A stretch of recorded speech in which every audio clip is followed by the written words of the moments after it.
국내 코로나19 신규 확진자가 다시 400명대로 늘었습니다. 오늘 0시 기준 444명, 나흘 만에 맨 앞자리 수가 바뀌었습니다.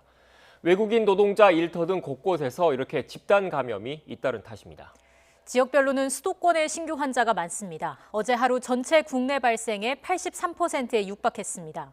물론 다른 시도 역시 모두 확진자가 나온 만큼 안심해서는 안 됩니다.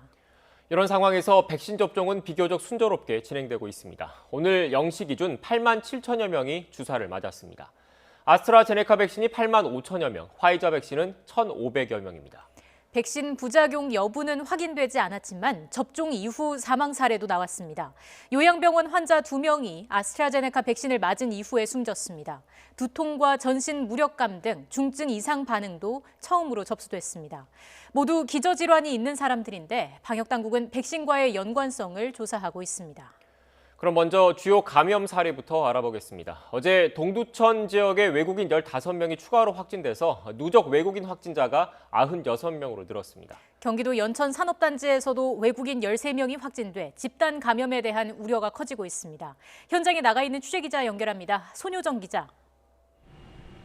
네, 동두천 이동식 검체채취소에 나와 있습니다. 네, 동두천 지역의 확진 상황 정리해 주시죠.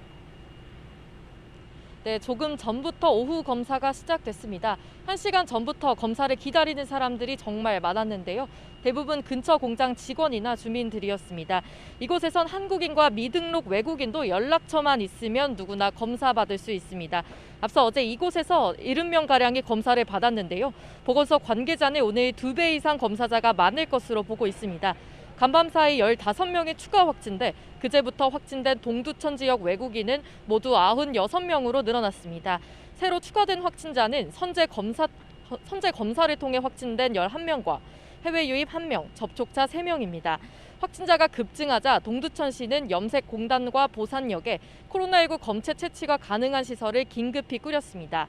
보건소 안에 외국인 학생을 대상으로 하는 별도의 선별 검사소도 마련할 예정입니다. 방역당국은 확진자를 빠르게 찾아내기 위해 외국인 커뮤니티와 공단 등으로 적극적으로 검사를 안내하고 있는데요. 하지만 경기도 연천 청산산업단지에서 벌인 선제검사에서도 외국인 13명이 확진돼 비상이 걸렸습니다.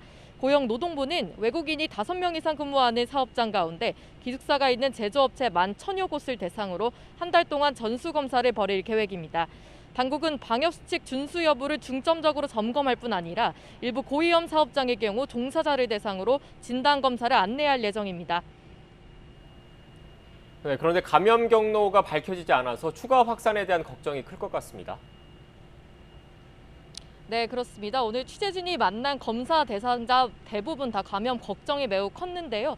특히 외국인 노동자가 많은 업체의 경우에는 만에 하나 확진자가 나올 경우 공장 운영을 중단해야 하는 게 아니냐는 문의도 많았습니다. 아직 방역당국과 지자체는 확진자에 대한 역학조사를 마치지 못했습니다. 가장 큰 건 언어 문제인데요. 확진자 대부분이 한국어를 구사할 수 없는 외국인이라 기초적인 역학조사에도 시간이 걸리는 것으로 전해졌습니다. 보건당국이 현재 역학조사관 15명을 투입해 조사하고 있는데요. 통역이 가능한 직원 5명도 경기도 등에서 추가로 배정됐습니다. 일단 방역당국은 기초 역학조사가 끝난 확진자를 대상으로 내용을 취합하고 있습니다. 확진자들의 주 생활권이 남양주와 양주, 부천과 인천 등 다른 지역으로 파악돼 전파 우려도 커지고 있습니다. 동두천시 관계자는 또한 확진자가 가족 단위로 많이 나오고 있다고 전했는데요. 이에 따라 교육청과 협의해 관내 유치원과 초중고교의 개학을 내일로 연기했습니다. 지금까지 동두천 이동식 검체채취소에서 YTN 손유정입니다. 네, 앞서 전해드린 대로 코로나19 백신을 접종한 이후 요양병원 환자 2명이 숨졌습니다. 모두 기저질환이 있는 사람들인데 백신 부작용 여부는 확인되지 않았습니다. 취재기자 연결합니다. 신현준 기자. 네, 신현준입니다. 네, 백신 접종 뒤에 사망자가 나온 게 이번이 처음인데 자세한 내용 전해주시죠. 네, 백신 접종 사망 사례는 경기도에서만 2건입니다. 경기도 고양시의 한 요양병원에서는 어제 오전 아스트라제네카 백신을 맞은 50대 남성이 하루 만에 숨졌습니다. 어제 오후에 심장 발작과 호흡 곤란이와 응급처치를 받았고 이어 오늘 오전 다시 심장 발작이 나타나 응급처치를 받았지만 숨졌습니다. 이 환자는 심장질환과 당뇨, 뇌졸중 등 복합 기저질환이 있었던 것으로 전해졌습니다.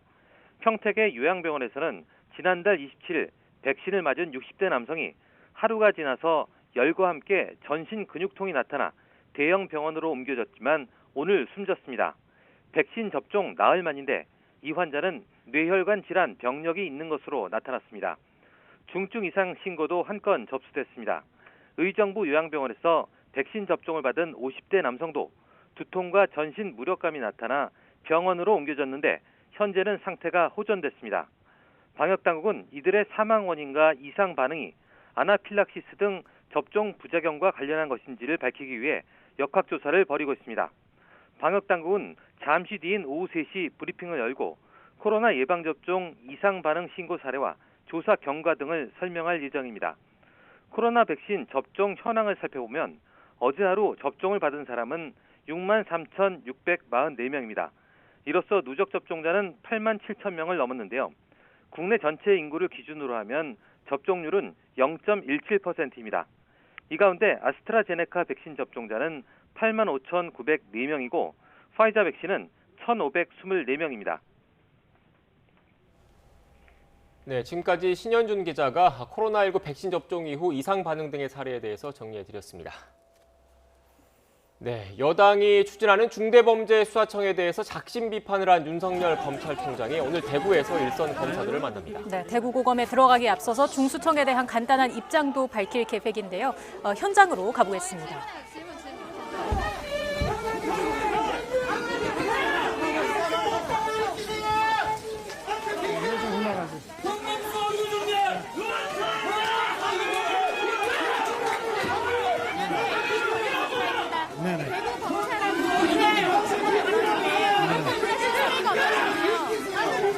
제가 27년 전에 늦깎이 검사로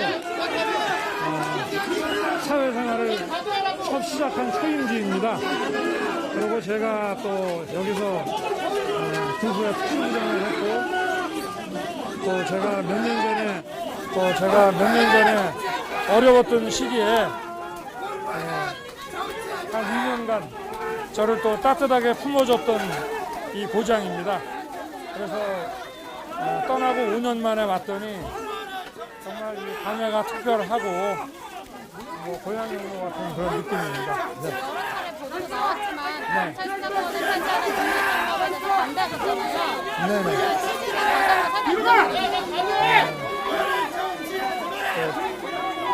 정치, 경제, 사회 그 재반 그 분야에 있어서 부정부패에 강력히 대응하는 것은 국민을 보호하기 위한 것이고 국가와 정부의 그 헌법상 의무입니다.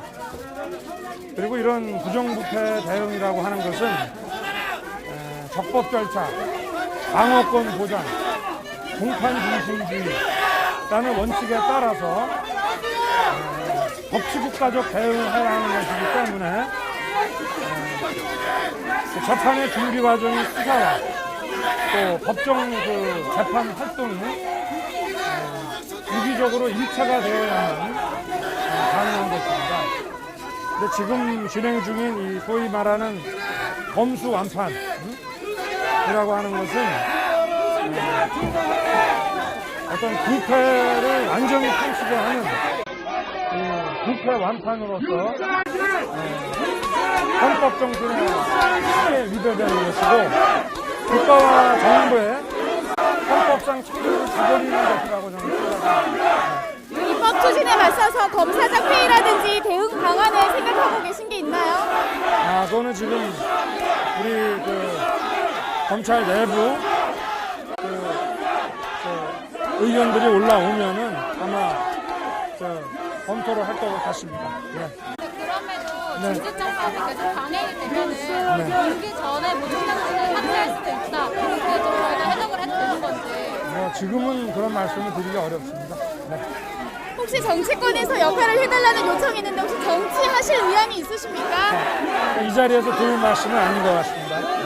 정세균 총리도 자청하라 그런 말도 했잖아요. 정세균 총리도 도와야 되는 거 하실 말씀 있으세요? 거기에 대해서 제가 특별히 드릴 말씀은 없습니다. 혹시 국회에서 만남을 요청하신다면 자, 박범계 법무부 장관과는 만나실 거예요? 네, 지금 이 시각 대구 고검의 모습을 보셨습니다. 이틀 연속 중대범죄수사청과 관련해서 작심 비판을 했던 윤석열 검찰총장이 오늘 대구 고검에서 일선 검사들을 만날 예정인데 어떤 입장을 밝힐지 주목이 됐었는데 지금 취재진뿐만 아니라 많은 사람들이 몰리면서 그 현장이 좀 시끄러웠습니다. 네. 그래서 아마 시청자 여러분들께서 정확하게 어떤 발언을 했는지는 지금 쉽게 확인이 좀 잘 안 되고 있는데 저희가 지금까지 파악된 내용을 좀 정리를 좀 해드리면 정치, 경제, 재반 분야의 부정부패에 강력 대응하는 것은 국민을 보호한 것이다. 그리고 적법 절차 등 원칙에 따라서 법치 국가적인 대응을 해야 한다. 그리고 부패를 완전히 끊지 못하는 것은 헌법 정신에 위배된다라는 내용 등이 있었습니다. 다만 네.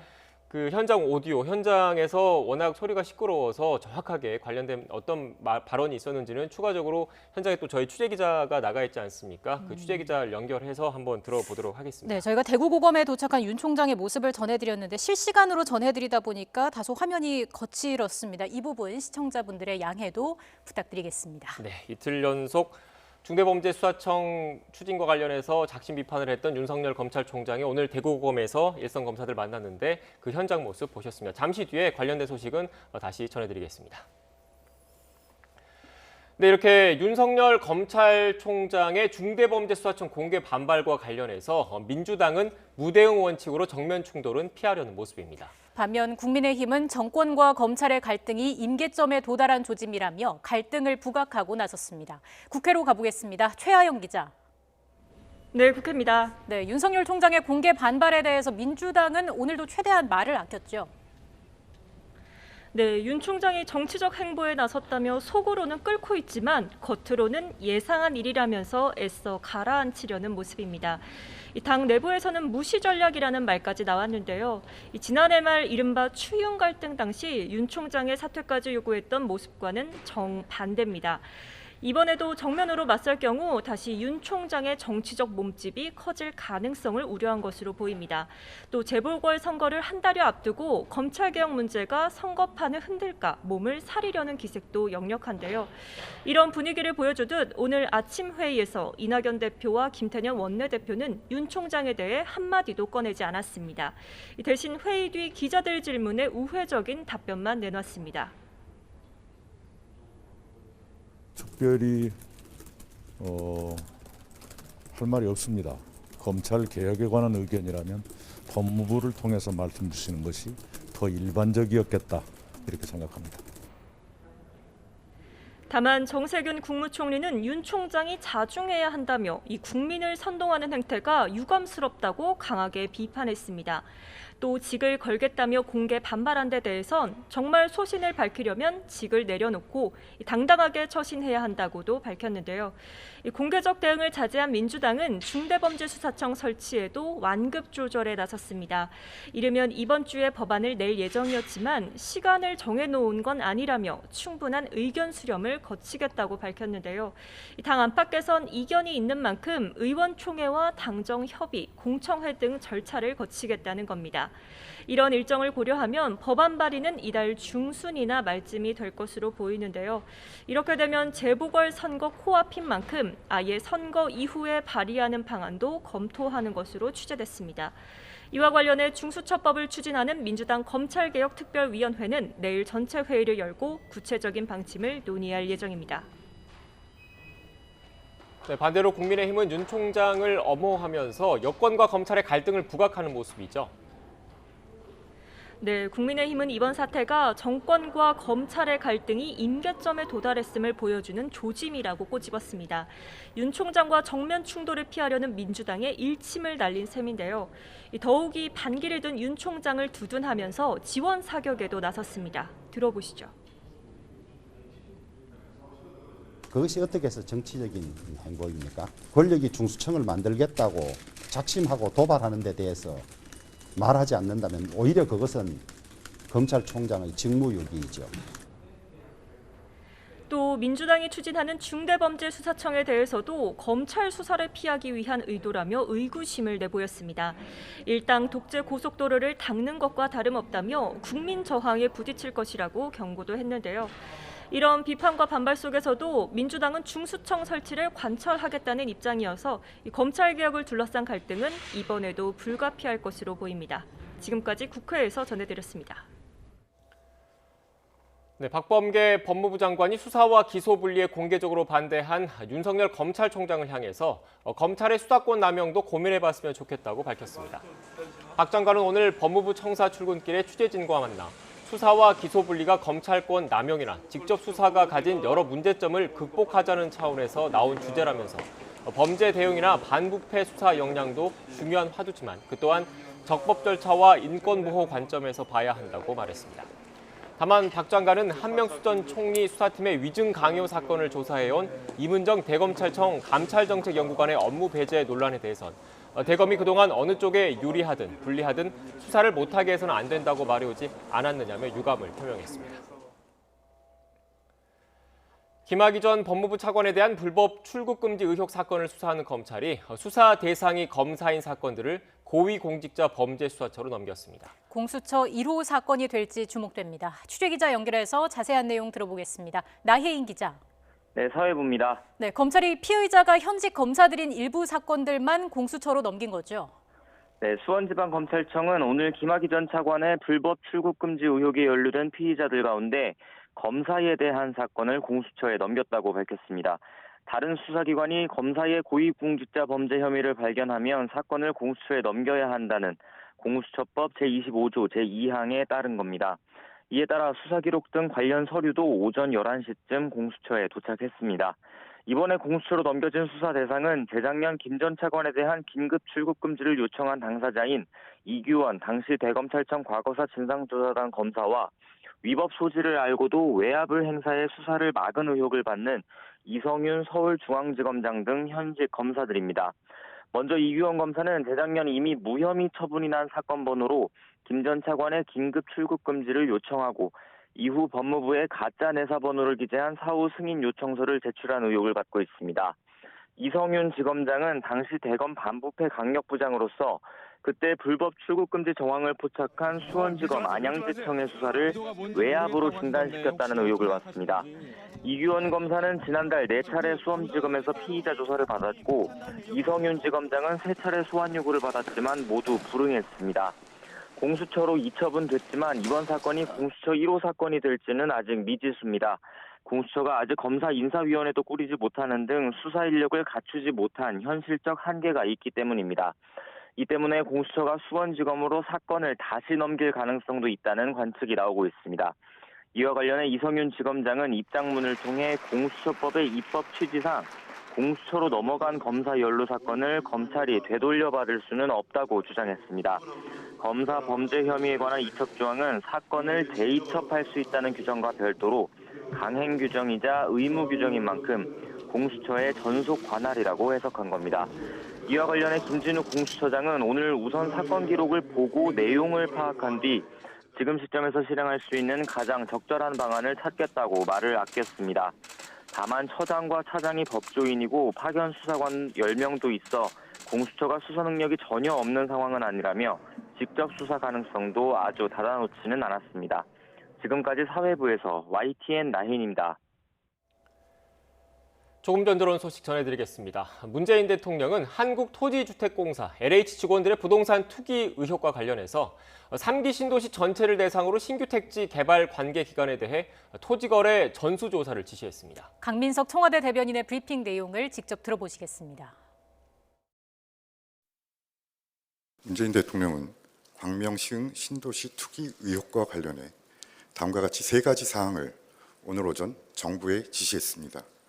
첫째, 광명시흥은 물론 3기 신도시 전체를 대상으로 국토부, LH, 관계 공공기관 등의 신규 택지개발 관련 부서 근무자 및 가족 등에 대한 토지거래 전수조사를 빈틈없이 실시할 것. 둘째, 전수조사는 총리실이 지휘하되 국토부와 합동으로 충분한 인력을 투입해서 한 점 의혹도 남지 않게 강도 높이 조사할 것. 위법 사항이 확인될 경우 수사 의뢰 등 엄중히 대응할 것. 셋째, 신규 택지 개발과 관련한 투기 의혹을 미연에 방지하기 위한 제도적 대책을 신속히 마련할 것. 이상입니다.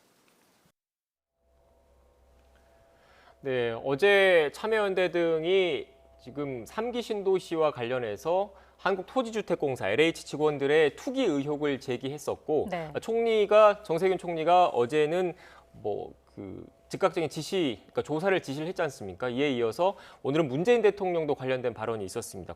지금 속보를 통해서도 나가고 있는데 3기 신도시 관계기관의 토지거래 전수조사를 문재인 대통령도 지시를 했습니다. 총리실 지휘 아래서 국토부가 합동조사를 하고요. 의혹을 남지 않게 하라는 지시가 있었습니다. 또 택지 개발 투기 의혹 방지를 위한 제도적 대책도 신속하게 마련하라는 지시도 있었습니다. 이 역시 이어지는 뉴스에서 다시 한번 자세히 전해드리겠습니다. 네, 다음 소식입니다. 더불어민주당은 가덕도 신공항 사업과 관련해서 오는 2024년 착공해 2029년 완공하는 것을 목표로 하고 있다고 밝혔습니다. 최인호 수석 대변인은 당 최고위원회의 이후 기자들과 만나 가덕도 신공항 건설을 6차 공항 종합계획에 추가로 반영하는 것이 가장 우선해야 할 일이라고 강조했습니다. 이어 될 수 있으면 추석 전에 사전 타당성 조사를 마치고 올해 안에 예비 타당성 조사 면제도 추진하겠다고 설명했습니다. 정의당이 가덕도 신공항을 8년 안에 완공하겠다고 밝힌 더불어민주당 이낙연 대표를 강하게 비판했습니다. 정의당 강은미 비상대책위원장은 이낙연 대표의 발언은 30조 원의 예산을 쏟아부어서 부실 공사를 하겠다는 말과 다름이 없다고 밝혔습니다.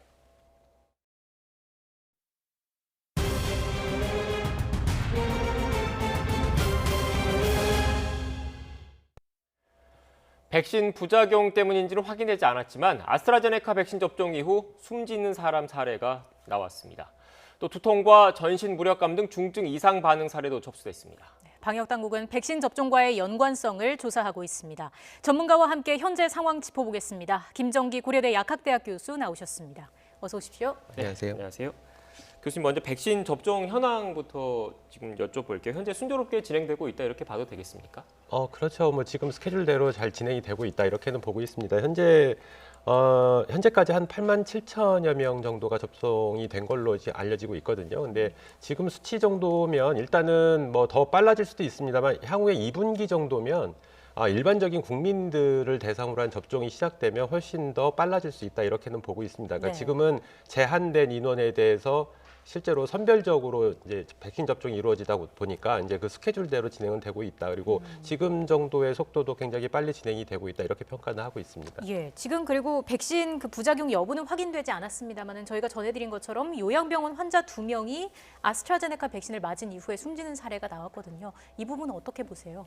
글쎄요, 이 부분은 지금 보건당국에서 면밀하게 백신과의 연관성을 조사를 해야 되는데 네. 일단 부작용의 연관성은 완전히 배제할 수는 없다 이렇게는 보고 있습니다. 지금 보시면 사망하신 분들 특히나 이제 50대, 60대 비교적 나이가 그렇게 많지 않으신 연령대거든요. 근데 물론 현재까지 기저질환이 있는 걸로는 알려져 있습니다. 그럼에도 불구하고 이런 상황들이 실제로 백신 접종 맞고 그렇게 오래되지 않아서 하루나 이틀 정도 있다가 벌써 발생을 했기 때문에 아무래도 연관성이 아예 없다라고 그러니까 가능성을 배제할 수는 없습니다만 네. 일단 이게 가장 중요한 부분이 백신의 신뢰도 또는 수용성하고 연관된 부분이거든요. 그래서 이 부분을 빨리 신속하게 보건당국이 인과관계를 밝혀야지만 이런 신뢰도나 아니면 수용성에 영향을 안 미치지 않을까 이런 생각을 가지고 있습니다. 어떤 부분, 지금 역학조사가 진행되고 있지 않습니까? 어떤 부분이 중점적으로 들여다볼 대목일까요? 일단 사망의 원인이라고 알려질 수 있는 가능성이 가장 높은 게 아나필락시스 반응이거든요. 그래서 이 아나필락시스 반응에 어떤 가능성이 있는지에 대해서 일단은 관련 의료진하고 보건당국이 좀 면밀하게 조사를 할 필요가 있을 거다라고 보고는 있습니다. 근데 이 아나필락시스 자체가 일단 사망을 하셨기 때문에 면밀하게 관찰은 좀 어렵지 않을까. 일단은 당시에 진료를 하셨던 의료진 분들하고 나중에 부검 소견 등을 종합적으로 검토를 해야 될 텐데 일단은 아나필락시스 자체가 좀 밝히기가 좀 어려운 면이 없지 않아 있습니다. 이 부분이 표준화된 진단검사법이 명확하게 있지 않고요. 보통은 진단검사법이 있습니다. 이제 보통 혈액이나 소변을 통해 가지고 이런 면역 관련된 인자들을 파악하는 방법이 있는데 이 부분도 실제로 뭐 양성 또는 음성 이렇게 나온다고 하더라도 명확한 판별 기준이 되기는 좀 어렵지 않나 이런 생각을 가지고 있고요. 네. 가장 뭐 명확하게 알 수 있는 부분은 다시 그 항원에 접촉을 시키는 방법으로 통해서 똑같은 반응이 나타나는지를 보는 게 가장 명확하게 알 수 있는데 일단 사망을 하셨기 때문에 이 부분이 명확하게 밝혀질 수 있을까라는 의문점은 좀 들긴 합니다. 예. 자, 그리고 중증 이상 반응도 나왔습니다. 말이 어눌해지는 증상을 보였다고 하는데 이건 역시 백신 접종에 따른 부작용에 속한다고 볼 수 있을까요? 가능성은 있습니다. 왜냐하면 백신 접종 맞고 일단 대부분의 이상 반응이 면역과 관련된 질환이고요. 아나필락시스 자체도 과도한 면역 반응이거든요. 그래서 이러한 부분들이 실제로는 그러니까 혈압을 갑자기 급격하게 떨어뜨리는 영향을 미칠 수가 있고 이렇게 되면 뇌 쪽으로 가는 혈류량이 크게 감소를 하게 되거든요. 그러니까 뇌가 관리하고 있는 여러 가지 기능들이 일시적으로 떨어질 수 있다. 그렇게 되면서 이런 것들이 이제 근육에도 영향을 미칠 수가 있고요. 그러다 보니까 이런 부분에서 이제 말이 어눌해진다든가 뭐 이런 부분 그리고 뭐 기침이 자꾸 나온다든가 뭐 이런 부분들로 이제 실제로 발생을 할 수 있다. 더군다나 이렇게 되면 호흡곤란이나 아니면 일시적으로 실신을 하는 그런 증상까지 나타날 수가 있거든요. 그래서 네. 가능성은 연관성은 충분히 있다. 이렇게는 보고 있습니다. 네, 교수님 말씀하신 중간에 속보가 또 들어왔습니다. 백신 이상 반응이 51건이 추가가 돼서 지금 현재까지 207건이 접수가 됐고 이 가운데 3건 같은 경우에는 아나필락시스성 사례다라는 방역당국의 발표가 있었는데 이 3건 같은 경우에는 좀 심각하게 받아들여야 되는 겁니까? 아니면 추가적인 역학조사가 진행돼야 되는 겁니까? 일단은 가능성을 더 열어뒀다라고는 보고 있습니다. 그래서 현재 이 부분이 명확하게 판별이 나려면 계속 좀 더 이제 조사를 해봐야 되긴 합니다만 이제 아나필락시스 자체가 보통은 일반적으로 급성으로 나타나기 때문에 접종 후 한 1시간 이전 또는 30분 이전에 나타나는 걸로 알려져 있습니다만 네. 실제로 일부의 사례에서는 더 지난 다음에 나타날 수가 있거든요. 그러니까 하루나 이틀 후에 나타나는 지연성 아나필락시스도 충분히 나타날 수 있기 때문에 일단 접종 후에 의료기관에서 30분 정도 대기를 하고 있습니다. 이제 그러고 나서 귀가를 하신 다음에도 며칠 동안은 좀 면밀하게 조심히 관찰을 할 필요가 있다. 그러니까 이렇게 뒤에 나타나는 아나필락시스도 있기 때문에 이런 여러 가지 가능성을 열어두고선 방역당국도 그렇고 실제로 접종을 맞으시니까 대상자분도 좀 모니터링을 좀 하실 필요가 있다 이런 생각을 가지고 있습니다. 네, 교수님도 그렇고 저희도 그렇고 지금 속보를 실시간으로 전해드리고 있기 때문에 관련된 내용은 추가적으로 좀 더 알아봐야 하겠지만 이 속보 올라온 것만 보면 3건의 아나필락시스 사례가 아니라 아나필락시스성 사례라고 적시가 되어 있는 거 보면 추가적인 조사가 진행될 예정이다라고 이해하면 될 것 같다는 생각이 좀 들고요. 지금 교수님 앞서 말씀하셨지만 이렇게 이상 반응, 부작용 사례가 나오면 백신의 수용성과 관련된 문제가 있다고 하지 않았습니까? 지금 현재 오늘 0시 기준으로 8만 7천여 명 정도가 백신을 접종했는데 이 백신 접종 누적 접종 수에 비해서 이런 이상 반응 비율은 어느 정도 된다고 보십니까?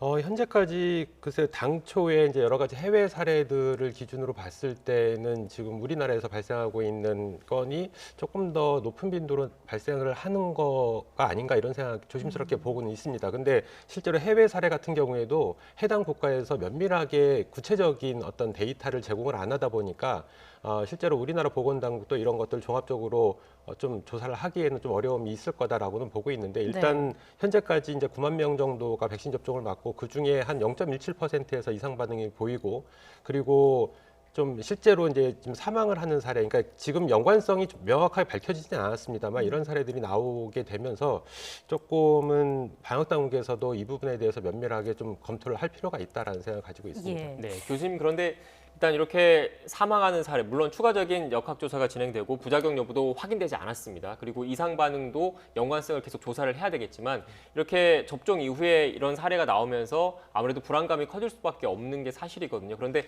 지나치게 불안감을 갖고 또 백신을 안 맞는 거는 안 되는 거죠. 오히려 안 맞는 것보다 맞아서 갖게 되는 효능이 더 큰 거죠.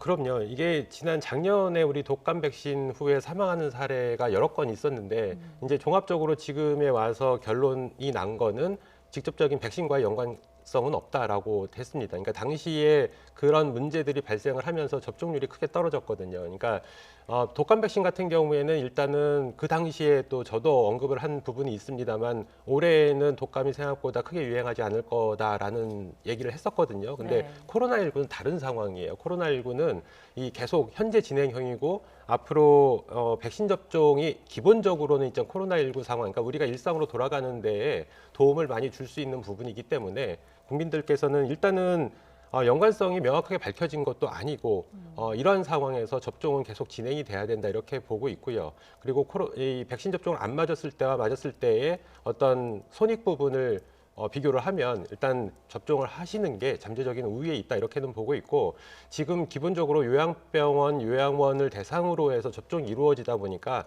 이런 부분이 기저질환하고 같이 연관성이 있으면서 발생했을 가능성도 있거든요. 그러니까 일반적인 국민들께서 접종을 받으실 때에는 지금보다는 크게 더 상황이 나아질 거다 이렇게는 보고 있고 현재 1분기 접종 대상자이신 그 요양병원이나 요양시설 관련돼 있는 그러니까 입소자분들께서도 지나치게 걱정은 일단은 안 하시고 접종을 맞으시는 게 잠재적인 우위에 있다 이렇게는 보고 있습니다. 네, 아직 확인해야 할 부분들이 있습니다. 추가적으로 역학조사가 필요한 상황인데요. 관련해서는 저희가 또 추가로 이야기가 들어오는 대로 전해드리겠습니다. 자, 이런 가운데 등교 수업 확대에 따라서 교사들의 우선 접종이 이루어져야 한다. 이런 목소리도 제기가 되고 있더라고요. 교수님 의견은 어떠신지요? 일단 우리 학생들은 백신 접종 대상자에 아직 포함이 안 되고 있기 때문에 일단 가장 우려스러운 부분 중에 하나입니다. 더군다나 집단 생활을 하는 대표적인 그룹이고요. 그리고 연령층이 낮고 우리 아이들은 보호를 해야 되는 가장 우선적인 대상자인 것은 맞습니다. 그런 의미에서는 일단은 뭐 교사분들께서 접종을 받으시는 게 안 하시는 것보다는 도움이 될 거라고는 보고는 있는데 네. 이게 항상 형평성 논란이 발생할 수밖에 없거든요. 그러니까 교사라고 하는 특수 직업군은 우선적으로 고려를 하고 이러한 상황들이 여러 군데의 어떤 그룹에서도 본인들의 주장이 있을 수 있거든요. 우리는 이렇기 때문에 우선 접종을 해야 된다라고 하는 부분이 있는데 이렇게 되면은 계속 이러한 의견들이 계속 나올 거고 보건당국은 당초에 정했던 기준에서 벗어나야 될 수밖에 없는 상황이 발생을 할 수가 있습니다. 그래서 네. 당초에 이런 부분도 다 고려를 했거든요. 그렇기 때문에 기준을 세웠으면 그거대로 진행을 하는 게 맞다라고 보고 있고 교사분들도 실제로는 이제 학생들이 이 부분에 대해서 주체는 학생이거든요. 그러니까 학생들이 감염이 되는 것은 교사로부터 감염될 수도 있지만 가정 내에서도 감염이 될 수가 있고 방과 후에 학원 등을 다니면서도 충분히 감염이 될 수가 있거든요. 그렇게 되면 학원의 강사들을 대상으로도 접종을 해야 된다라는 주장이 또 나올 수밖에 없어요. 그러니까 예. 이렇게 계속 확장이 될 가능성이 있기 때문에 일단은 방역 당국에서 정해놓은 기준대로 접종을 진행하는 게 형평성 면에서는 맞지 않나 이런 생각 가지고 있습니다. 네, 교수님 지금 속보가 추가적으로 하나 더 들었습니다. 앞서 그 말씀을 드렸는데 백신 이상 반응 51건이 추가돼서 207건으로 파악이 됐고 이 가운데 3건은 아나필락시스성 사례라는 속보를 전해드렸는데 이 내용을 보니까 그 접종 이후 2시간 내 호흡곤란과 두드러기 등이 발생을 했다고 하더라고요. 이게 아나필락시스와는 좀 다른 겁니까? 어떻습니까? 일단 두드러기 반응은 백신이 이제 면역계를 건들기 때문에 기본적으로 두드러기 반응 충분히 나타날 수가 있습니다. 대표적으로 피부에서 발진이나 아니면 접종 부위 통증이라든가 근육통이라든가 지금처럼 두드러기 반응이 나타날 수가 있고요. 호흡곤란 같은 경우에는 이 부분도 아나필락시스의 여러 가지 증상 중에 순환기 관련 쪽이 있거든요. 이게 아까 말씀드린 것처럼 갑자기 혈압이 떨어지게 되면 다양한 장기에 영향을 미칠 수가 있습니다. 이런 상황에서 호흡곤란 충분히 발생할 수 있고요. 그러니까 호흡을 관장하는 근육 쪽에 이상이 생기게 되면서 실제로 이런 반응이 호흡곤란이 대표적인 아나필락시스성 반응이다 이렇게 보시면 될 것 같습니다. 네, 그래서 지금 정리를 하면 그 51건이 추가돼서 207건의 이상 반응이 접수가 됐는데 이 가운데 3건을 아나필락시스성 사례라고 한 거는 그 말씀하신 아직 인과성 여부에 대해서는 추가적인 조사가 필요하지만 호흡곤란과 같은 그 증상 자체가 보여지는 증상 자체가 아나필락시스가 일반적으로 보여주는 증상이랑 유사하기 때문에 이렇게 그 현재 방역 당국이 판단하고 있다 이렇게 보면 되겠습니까? 그렇죠. 일단 보통 아나필락시스를 진단하는 기준이 대표적으로는 그 진단하신 그러니까 전문의 의사분이 소견이거든요. 그러니까 아나필락시스랑 관련돼 있는 여러 가지 증상이 있는데 그중 중에 몇 건 대표적인 증상이 나타난다라고 하면 의사의 소견에 따라서 이 사례는 아나필락시스다라고 결정을 하게 됩니다. 그러니까 지금처럼 이렇게 유사한 여러 가지 증상이 나타났기 때문에 일단은 관련성이 있다. 그래서 아나필락시스성 사례다 이렇게 얘기를 하지 않나 생각을 하고 있습니다. 네, 이렇게 백신 이상 반응 관련된 사례가 나오면서 그 기자들의 질문 그리고 여러 시민분들의 관심이 많이 궁금증이 커져서 오늘 오후 3시쯤에 방역 당국에서 관련된 브리핑이 또 잡혔습니다. 그 내용은 또 그 시간이 되는 대로 실시간으로 연결해서 전해드리겠습니다. 네, 자 정부가 또 코로나 백신 여권 도입을 검토하겠다 이야기를 했습니다. 이게 어떤 의미를 갖고 있습니까?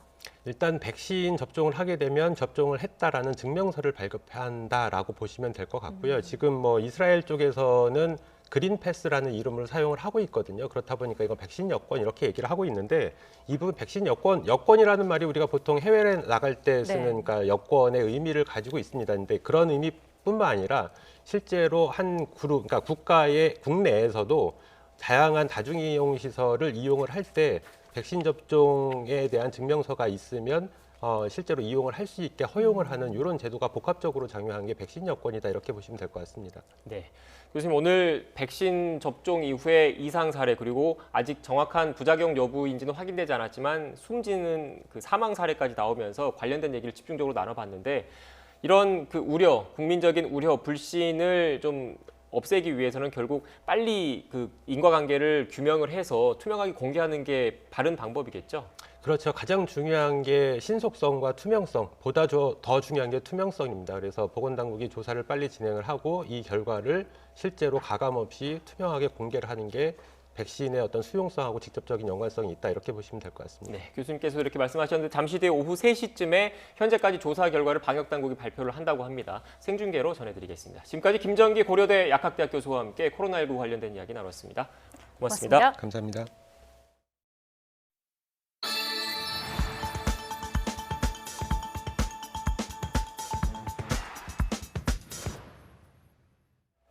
꽃샘 추위가 누그러지고 당분간 예년보다 포근한 날씨가 이어지겠습니다. 다만 내일은 충청과 남부지방을 중심으로 비 소식이 있습니다. 날씨 알아보겠습니다. 권혜인 캐스터.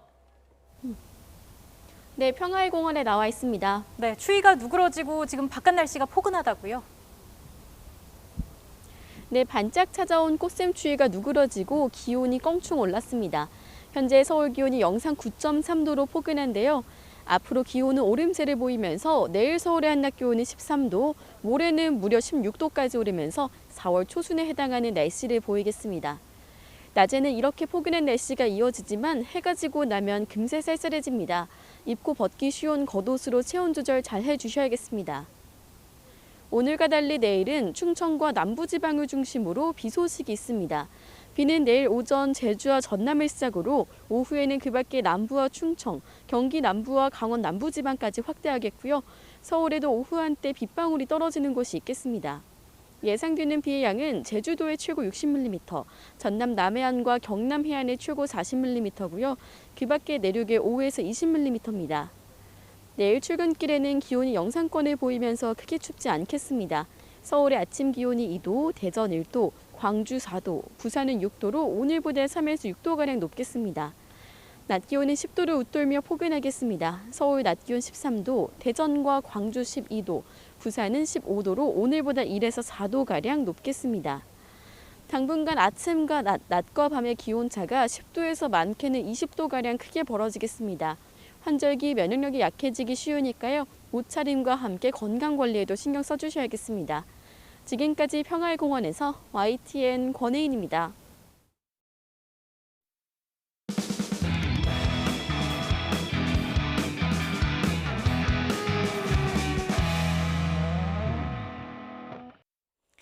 기사의 키워드를 중심으로 화제의 뉴스를 알아보는 더 뉴스 나옵니다. 오늘 언론 보도에 가장 많이 등장한 단어들입니다. 광명, 시흥시, 국토교통부, 참여연대, 변창흠이 있었고요. 조 바이든, CNN, 북한, 그리고 SK도 눈에 띄었습니다. 하나씩 자세히 들여다보겠습니다. 한국토지주택공사 LH 직원들이 경기도 광명과 시흥에서 토지를 사전 매입했다는 의혹이 제기되면서 그야말로 일파만파 논란이 커지고 있습니다. 참여연대와 민주사회를 위한 변호사 모임은 어제 기자회견을 열고 이런 의혹을 제기했습니다. 2018년 4월부터 지난해 6월까지 LH 직원과 배우자 등 14명이 100억 원대 토지를 나누어서 매입했다는 겁니다. 특히 이런 조사 결과는 제보를 받은 일부 필지만 특정해서 단 하루 동안 조사한 내용인 만큼 유사한 사례는 더 있을 수밖에 없다고 강조했습니다. 파문이 확산하자 국토부와 LH는 자체 조사에 착수했습니다. 정세균 국무총리도 신속한 조사와 철저한 조치를 당부했는데요. 사실 3기 신도시를 둘러싼 잡음은 과거에도 제기된 적이 있습니다. 고양 창릉 신도시가 지정되기 전인 2018년 LH 내부에서 검토한 도면이 유출되는 일이 있었습니다. YTN 단독 보도로 알려졌었는데요. 당연히 조직적인 투기 의혹까지 제기됐습니다. 하지만 LH는 유출 혐의가 확실한 계약직 직원만 해임하고 나머지는 주의에 해당하는 징계만 내렸습니다. 그리고 2년여 만인 어제 이번에는 직원들이 직접 투기에 가담했다는 의혹까지 나왔습니다. 당연히 여론도 싸늘했습니다. 변명의 여지가 없다며 전수조사를 요구하는 목소리가 많았습니다. 정부는 다른 3기 신도시에서도 LH 직원의 땅 투기 의혹이 있는지 확인하기로 했는데요. 과연 어떤 결과가 나올지 주목됩니다. 다음 키워드 이어서 보시겠습니다. 스포츠 분야에선 프로야구 SK 와이번스를 다룬 기사가 많았습니다. SK 와이번스를 인수한 신세계그룹이 이번 주에 새로운 구단명을 발표할 것으로 보입니다. 정용진 신세계 부회장은 인천을 표현할 수 있고 공항 중심의 이름이 정해졌다고 밝혔는데요. 팬들은 6.25 전쟁 당시 인천에서 상륙 작전이 이루어진 만큼 상륙하다라는 의미를 가진 랜더스가 유력하다고 추측하고 있습니다. 해당 도메인인 쓱랜더스.com과 랜더스라는 상표권이 모두 지난달에 등록이 완료된 것으로 확인됐기 때문입니다. 다만 구매 주체가 신세계그룹 이마트인지는 확인되지 않았습니다. 공식 발표는 늦어도 5일 전에 이루어질 가능성이 높아 보입니다. 세 번째 키워드 보시겠습니다. 많은 기사에서 북한, CNN 그리고 조 바이든의 이름을 찾아볼 수 있었습니다. 바이든 정부 출범 이후 북미 관계는 이렇다 할 진전을 보이지 않고 있죠. 블링컨 미 국무장관은 원론적인 수준의 입장만 되풀이하고 있습니다. 사정이 이렇다 보니 미국이 중국과 중동 문제에 집중하느라 북한 문제가 뒷전으로 밀린 게 아니냐 이런 분석까지 나오고 있습니다. 자, 이런 가운데 북한 핵 관련 동향이 여러 경로를 통해 전해지기 시작했습니다. 최근 국제원자력기구 IAEA는 북한이 핵시설을 가동한 정황이 있다고 말했습니다. 여기에서 한 발 더 나아가서 CNN은 북한이 핵무기 보관 장소로 보이는 지하시설 입구에 이미 쌓아놓은 핵무기 물량을 숨기려고 조치를 취하고 있다고 보도했습니다. 바이든 대통령의 대북 정책 발표를 수주 앞두고 미국의 관심을 끌기 위한 움직임일 수 있다는 평가를 내놓았습니다. 미국 군 당국도 바이든 행정부에 대해 영향력을 행사하기 위한 것으로 보인다는 입장을 내놓았습니다. 자세한 내용은 워싱턴 강태욱 특파원의 리포트로 보시겠습니다. 인천에서 10살 난 여자아이가 온몸이 멍이 든 채 숨지는 사건이 발생했습니다. 경찰은 학대 혐의로 20대 부모를 긴급 체포해 조사하고 있습니다. 취재기자 연결합니다. 임성호 기자. 네, 살구입니다. 네, 또 아동 학대로 추정되는 사건이 난 건데 언제 일이죠? 네, 어젯밤 인천 영종도에서 발생한 사건입니다. 어젯밤 9시쯤 한 다세대 주택에서 10살 A양이 숨을 쉬지 않는다는 신고가 119 구조대로 접수됐는데요. 신고자는 A양의 아버지인 B씨였습니다. A양이 새벽에 넘어졌는데 저녁에 보니 심정지 상태였다는 겁니다. 신고를 받고 출동한 구조대원들이 심폐소생술을 시행하며 A양을 병원으로 옮겼지만 A양은 끝내 숨졌습니다. 그런데 A양에게서 이상한 점들이 보였습니다. 10살 난 아이치고는 너무 마른 데다 몸 곳곳에 멍이 드는 등 학대를 받은 정황이 뚜렷했던 겁니다. 구조대와 함께 출동한 경찰이 이를 확인하고 부모인 B씨 부부를 학대 치사 혐의로 긴급 체포했습니다. 경찰 조사에서 B씨는 숨진 A양의 계부로 확인됐고 A양의 어머니는 전 남편과 이혼한 뒤 B씨와 재혼한 것으로 파악됐습니다. 당시 집에는 A양보다 1살 많은 오빠도 있었는데 오빠는 학대를 받은 흔적은 없었습니다. B씨 부부는 경찰 조사에서 A양 학대 혐의를 인정하지도 또 부인하지도 않는 중으로 전해졌습니다.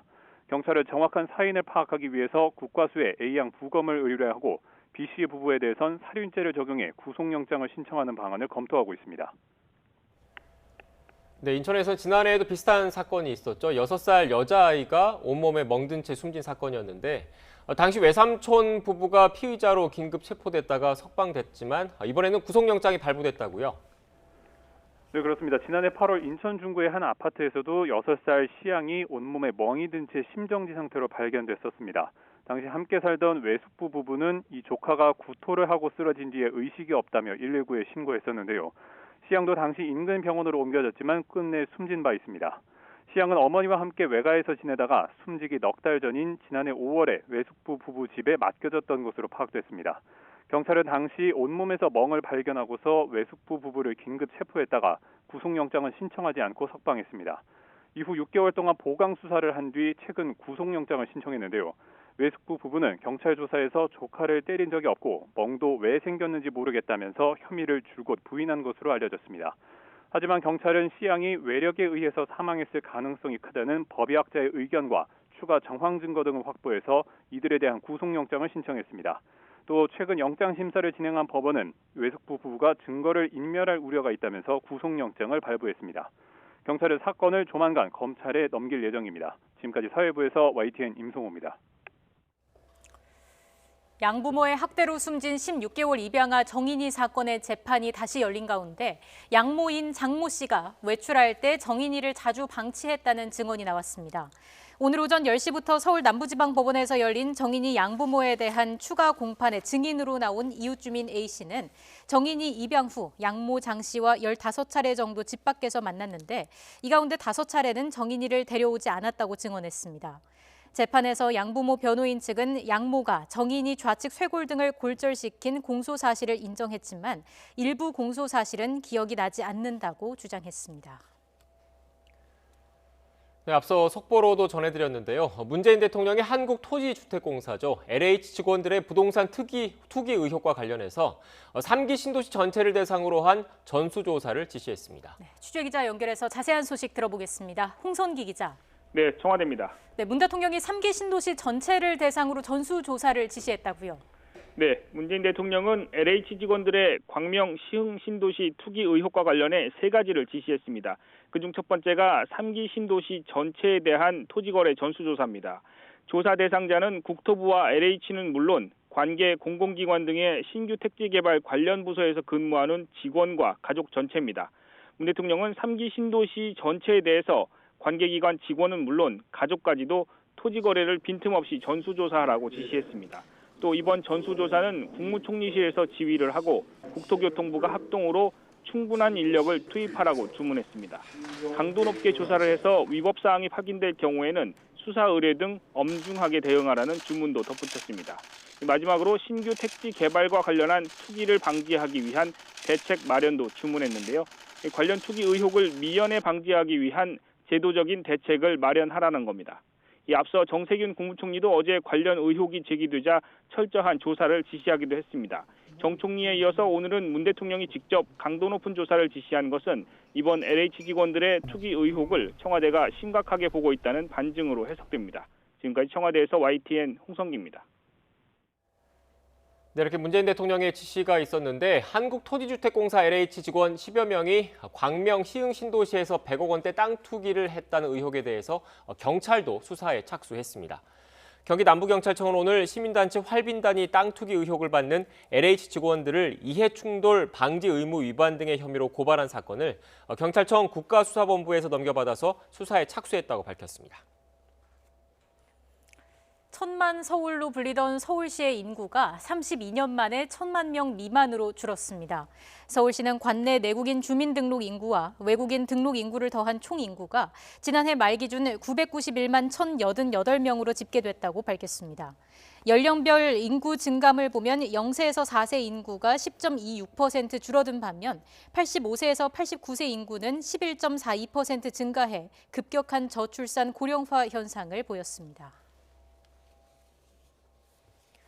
최근 50년간 우리나라의 저출산과 고령화 속도가 경제협력개발기구 OECD 37개국 가운데 가장 빨라서 경제 성장률의 발목을 잡는다는 분석이 나왔습니다. 전국경제인연합회사나 한국경제연구원은 OECD 통계를 분석한 결과 우리나라 합계 출산율이 지난 1970년 4.53명에서 지난 2018년 0.98명으로 연평균 3.1%씩 감소해 OECD 회원국 가운데 저출산 속도가 가장 빠르다고 밝혔습니다.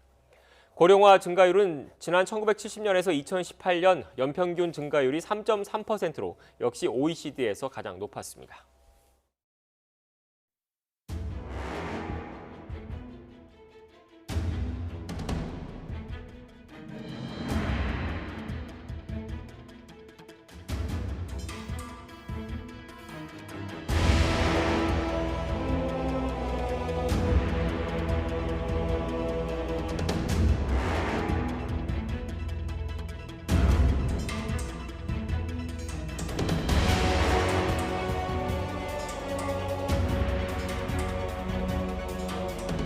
윤 총장은 행정 책임자 아닙니까? 검찰총장 아닙니까? 그런데 어제 하시는 걸 보면 정치인 같아요. 그것이 어떻게 해서 정치적인 행보입니까? 말하지 않는다면 오히려 그것은 검찰총장의 직무유기이죠.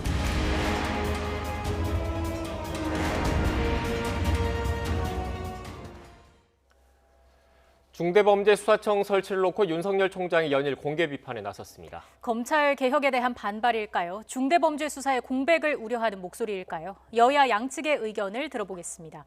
두 분 다 변호사시죠? 조상호 더불어민주당 전 상근부 대변인 그리고 이두화 전 의원 나오셨습니다. 어서 오십시오. 네, 안녕하세요. 앞서 윤석열 총장이 대구고검 방문한 모습을 보여드렸는데 그곳에서 공개적으로 또 발언이 있었습니다. 관련된 녹취를 먼저 듣고 오겠습니다. 근데 지금 진행 중인 이 소위 말하는 검수 완판이라고 하는 것은 어떤 부패를 완전히 통치게 하는 부패 완판으로서 헌법 정신에 크게 위배되는 것이고 국가와 정부의 헌법상 책임을 저버리는 것이라고 저는 생각합니다. 정치하실 의향이 있으십니까? 이 자리에서 드릴 말씀은 아닌 것 같습니다. 네. 거기에 대해서 제가 특별히 드리는 말씀이 없습니다.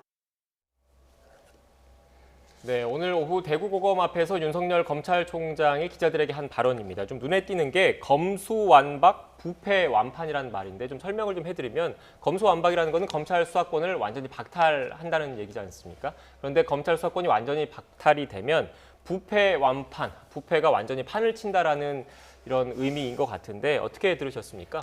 전형적인 정치인의 언어죠. 그러니까 보통 이렇게 일반 국민들에게 자신이 갖고 있는 어떤 정치적인 지향점이라든가 이런 부분을 되게 쉽게 설명하기 위해서 이른바 조어를 만들어낸 것 같고요.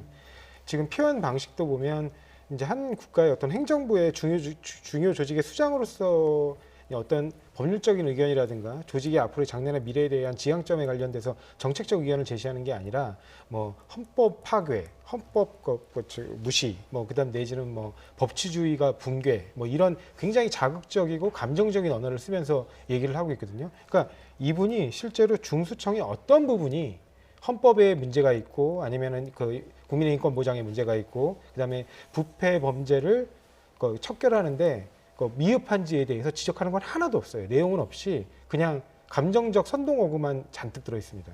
이게 무슨 검찰총장입니까? 저는 전혀 다른 생각을 하는데 사실 검찰총장이 저런 발언을 하는 건 이례적이죠. 그만큼 검찰의 명운이 걸린 시기가 왔다 이렇게 생각하는 게 아닌가 싶은데요. 제가 이제 대구지방변호사회 소속 변호사거든요. 그래서 저기 이제 어떤 현장인지 이제 말을 전해 들었는데 저는 방송하러 여기 와 있지만 대구지방검찰청, 대구지방 이제 고등검찰청 가는 길이 이제 경사가 져서 이렇게 올라가는 길인데요. 거기에 지금 화환이 엄청나게 와 있대요. 그리고 뭐 사람들도 많이 와 계시는 것 같은데 근데 사실 검찰총장이 저렇게 발언을 하는 거는 참 안타까운 면이 있는 거는 그만큼 법무부 장관, 민정수석 그다음에 뭐 여야 국회의원들한테 의사소통이 잘 안 된다 이런 걸 수도 있어요. 그러니까 국민밖에 믿을 데가 없고 그 국민들한테 이런 부분을 잘 전달하기 위해서는 내가 좋은 메신저가 돼야 된다. 그리고 거기 국민들한테 전달하기 위해서는 좀 더 쉬운 말로 해야 된다. 이런 생각을 하게 된 게 아닌가 싶어요. 싶은데요.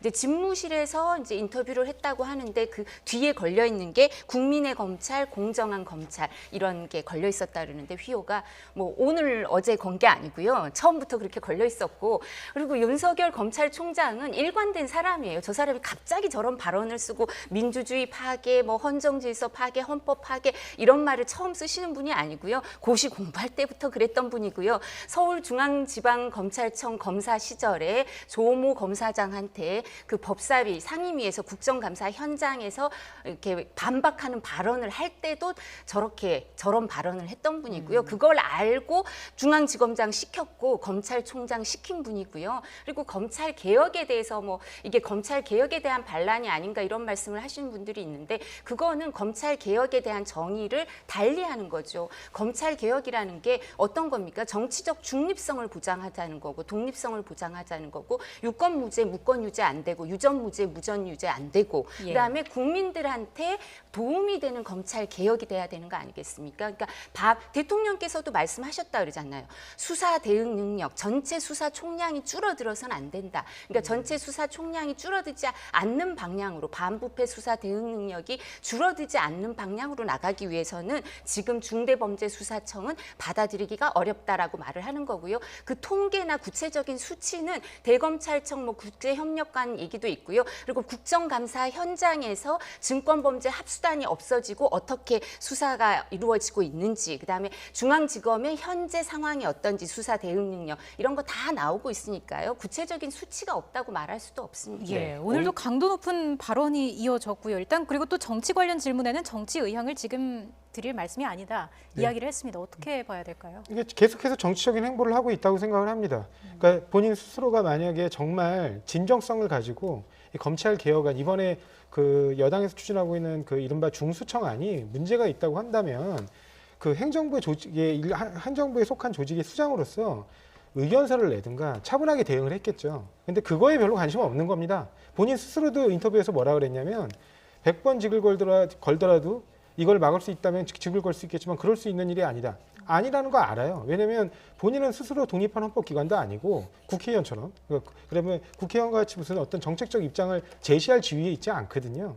근데 단지 그 부분에 관련해 가지고 이걸 자신이 본인이 찬반과 상관없이 이제 그 제도를 설계하고 그다음에 제도를 만들어내는 국회에서 결정할 문제이기 때문에 본인들은 그걸 해결할 수 없다는 걸 알면서도 굉장히 감정적이고 선동적인 어구로 국민들에게 직접 메시지를 내는 방법을 쓰고 있습니다. 이게 뭡니까? 이게 결국엔 정치잖아요. 네.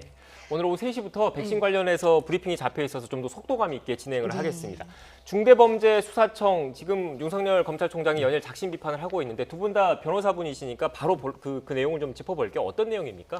중대범죄수사청은 이제 기존에 원래 이른바 1차 수사권 조정안에서 이른바 민생과 관련된 직접적으로 관련된 범죄들은 경찰이 직접 수사권을 행사하고 경찰이 직접 수사권을 하지 않는 것으로 정리를 했습니다. 그러면서 이른바 중요 범죄라고 하는 6대 범죄들이 있는데 이 6대 범죄들 특히 뭐 부패 범죄, 뭐 사회적 재난 범죄, 기타 그런 6대 범죄들에 대해서는 아직 경찰이 독자적으로 수사권을 행사할 정도로 수사 역량이 올라오지 않았기 때문에 그 부분에 관해서는 일단 검찰이 직접 수사권을 행사하되 추후 그것도 과제로서 2, 3년 내에 전체적으로 보면 수사권 조정으로 이관한다는 거였어요. 그 시기가 지금 좀 빨라진 겁니다. 그래서 이번에 그 6대 범죄에서도 수사권을 직접 이제 경찰이 행사하고 검찰은 기소권만 행사하는 것으로 조정하는 안이 이른바 이번에 중수청 법안입니다. 네. 말씀하신 걸 좀 정리를 해보면 그 올해 1월 1일부터 형사소송법이랑 검찰청법이 개정이 되면서 이른바 검경 수사권 조정으로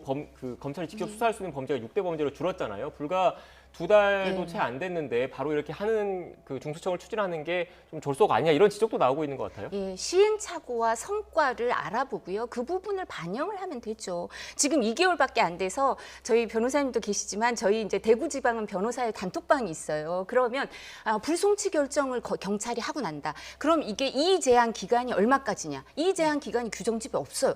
이런 걸 변호사들이 몰라가지고 제가 변호사 된 지 25년이거든요. 아니 법에 있습니다. 예, 그래서 그 부분 돼가지고 가가지고 규정집을 찾아봐야 돼요. 법에 명확한 규정이 없어서 규정집을 따로 찾아봐서 변호사들이 중지를 모아서 정리를 해놨어요. 근데 그렇게 하는 것처럼요. 그럼 일반인들은 얼마나 혼란이 있겠어요. 변호사 25년에도 다른 변호사들하고 이렇게 의논을 해야 되는 것처럼. 그러면 좋은 데 있잖아요. 공수처 지금 조직 만들고 있으니까 수사하고 기소 분리하는 거 그렇게 좋다면 공수처 이제 40몇 명 이렇게 되는 그 검사들부터 수사 기소 분리해가지고 해보고 시행착오랑 성과 반영해서 전국 확장하고요. 그리고 지금 2개월밖에 안 돼서 검찰이 그럼 수사권 중대범죄 수사 못하겠다? 그거 어떻게 알아요? 한번 해보고 거기에서 검찰이 어느 쪽이 약한지 그런 부분 보고 중수청 만들어서 해도 되는데 지금 3월에 입법하고 6월에 이제 이거 다 통과시켜가지고 시행을 6월에 통과시키겠다 이렇게 얘기를 하고 계시는 것 같은데 그리고 올해 시행을 하느냐 뭐 언제 시행을 하느냐 이런 문제인데요.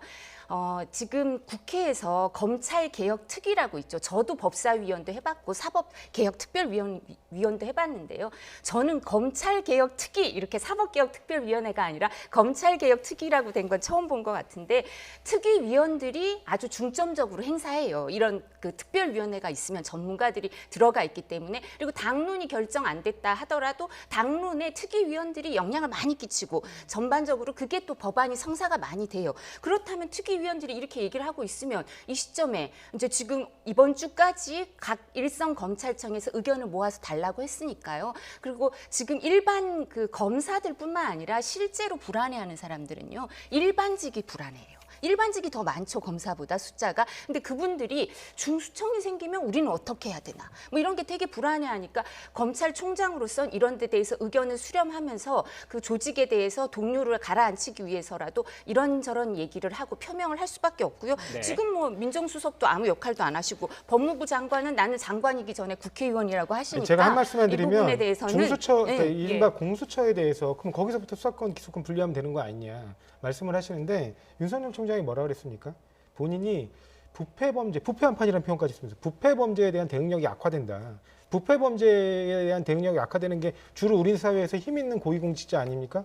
그 고위공직자에 대해서 그래서 수사권과 기소권을 결합시킨 거예요. 아니, 일반 그러면- 범죄에 대해서는 네. 수사권, 기소권을 나눠서 인권보호 하자는 겁니다. 아니 다 분리하자는 거잖아요 아니, 지금. 인권보호 하자는 거예요. 아니 공수처는 그대로 있어요. 아니, 이번에 그러니까 공수청이 공수처 늘된다 말고, 하더라도 공수처 말고 딴 거는 그럼 다 다 분리하자는 겁니다. 우리 사회에 제가 힘있는 사람들에 대해서는 제가 부패 대응 이거- 역량을 네, 강화하기 위해서 변호사님도 공수처를 중간에 그대로 둔다는 제가 겁니다. 말씀드릴게요. 그리고 그 부분에 대해서는 네, 윤석열 제가 지금 잠시만요. 말씀드리잖아요. 윤석열 네. 총장조차도 본인이 그 그러니까 예를 들면 이 검찰청을 여러 개로 나눠도 좋다. 그 대신 중대범죄 아니면 중요범죄 힘 있는 사람들의 범죄에 대해선 수사권과 기소권을 결합시켜서 부패 대응 역량이 후퇴가 가져오도록 해서는 안 된다라는 표현을 했어요. 그 대표적으로 그래서 만들어진 게 우리 사회에 이른바 힘 있는 고위공직자들에 대해서 그 부패범죄 수사를 엄단하게 만든 게 이른바 공수처입니다. 그러면 중대범죄수사청을 만들면 수사하고 기소가 다 분리돼요. 영장 청구권도 안 주겠다는 거고 기소도 공소 유지도 안 하겠다는 거잖아요. 영장 청구권을 누구한테 안 공수처- 줍니까? 아니 헌법상 검사한테 있어요. 여기에도 나와요. 아니, 우리 헌법상 이 검사한테 작가분이 있대요. 쓰셨는데 그럼 잠시만요. 작가분이 거짓을 제가 좀 쓰셨다는 정리를 거예요, 좀 변호사님? 하겠습니다. 일단 그 영장 청구권 같은 경우 저도 보니까 헌법상의 권한이어서 네. 예, 헌법상의 권한이기 때문에 그 분리가 되더라도 있는 거는 변호사님 말씀이 맞는 것 같고요. 아니죠. 중대범죄수사청에 영장 청구권을 안 준다는 건데 황운하 의원 입법안에 의하면 그 중대범죄수사청에는 수사관밖에 없으니까 영장 청구권을 가질 수가 없죠. 황운하 의원 검사가 입법안을 없으니까. 제가 지금 그 의안 정보 시스템에 있는 걸 제가 봤는데 거기에도 그렇게 돼 있더라고요. 헌법상에 있는 영장 청구권을 준다라고 그 황운하 의원 입법안에 아니, 있어요. 그러니까 네. 중대범죄수사청을 안 갖고 있다는 거예요. 네. 그러니까 수사하고 기소가 완전 다 분리되는 근데 제가 지금 거죠. 말씀드리고 싶은 건 뭐냐면 중대범죄수사청이라는 게 우리가 생각하는 것처럼 뭐 엄청나게 중요한 중대범죄들만 다루는 게 아니고요. 사실상 거의 대부분의 범죄를 다룹니다. 우리가 예를 들면 교통사고, 그다음에 절도, 그런 민생침해 범죄와 관련된 직접적인 아주 간단한 그것도 다 사건들을 다룬다는 제외한 나머지 대부분의 부패 범죄라든가 아니면 우리가 언론을 통해 볼 수 있는 모든 사건들을 거의 검찰이 직접 수사권을 행사하는 구조입니다. 네. 그래서 아니, 그런 이거는- 부분들에 대해서 분리하겠다는 거고요. 아니 수사하고 기소를 분리한다고 하셨는데 공수처는 그냥 놔두셨잖아요. 그럼 공직자에 대해서는 수사 기소 분리가 안 되고 효율적으로 대처하기 위해서 수사 기소를 같이 갖고 있어야 된다면 고위공직자입니다. 그러면 삼성 사건 특별 공판 2팀은 삼성 공소 유지만 전담하는 거 아시죠? 이거 추미애 장관하고 이성용 중앙지검장이 만들었잖아요. 삼성 수사하던 검사들 전원 공판 수사팀으로 이동해서 공소 유지에 올인해요. 그럼 이거는 또 이렇게 하는데 지금 수사하고 기소 분리해야 된다며요. 삼성 고위공수처 사건도 말고. 고위공직자들이 관여되어 있고요. 그게 그 공수처법에 따른 관련 사건으로서 공수처가 관할 거는 같습니다. 네, 일단 아니죠. 제가 이 질문만 좀 드릴게요. 어떻게 보면 그 공수처법이 생기기도 전인데 분들이 좀 궁금하실 내용이긴 한데 지금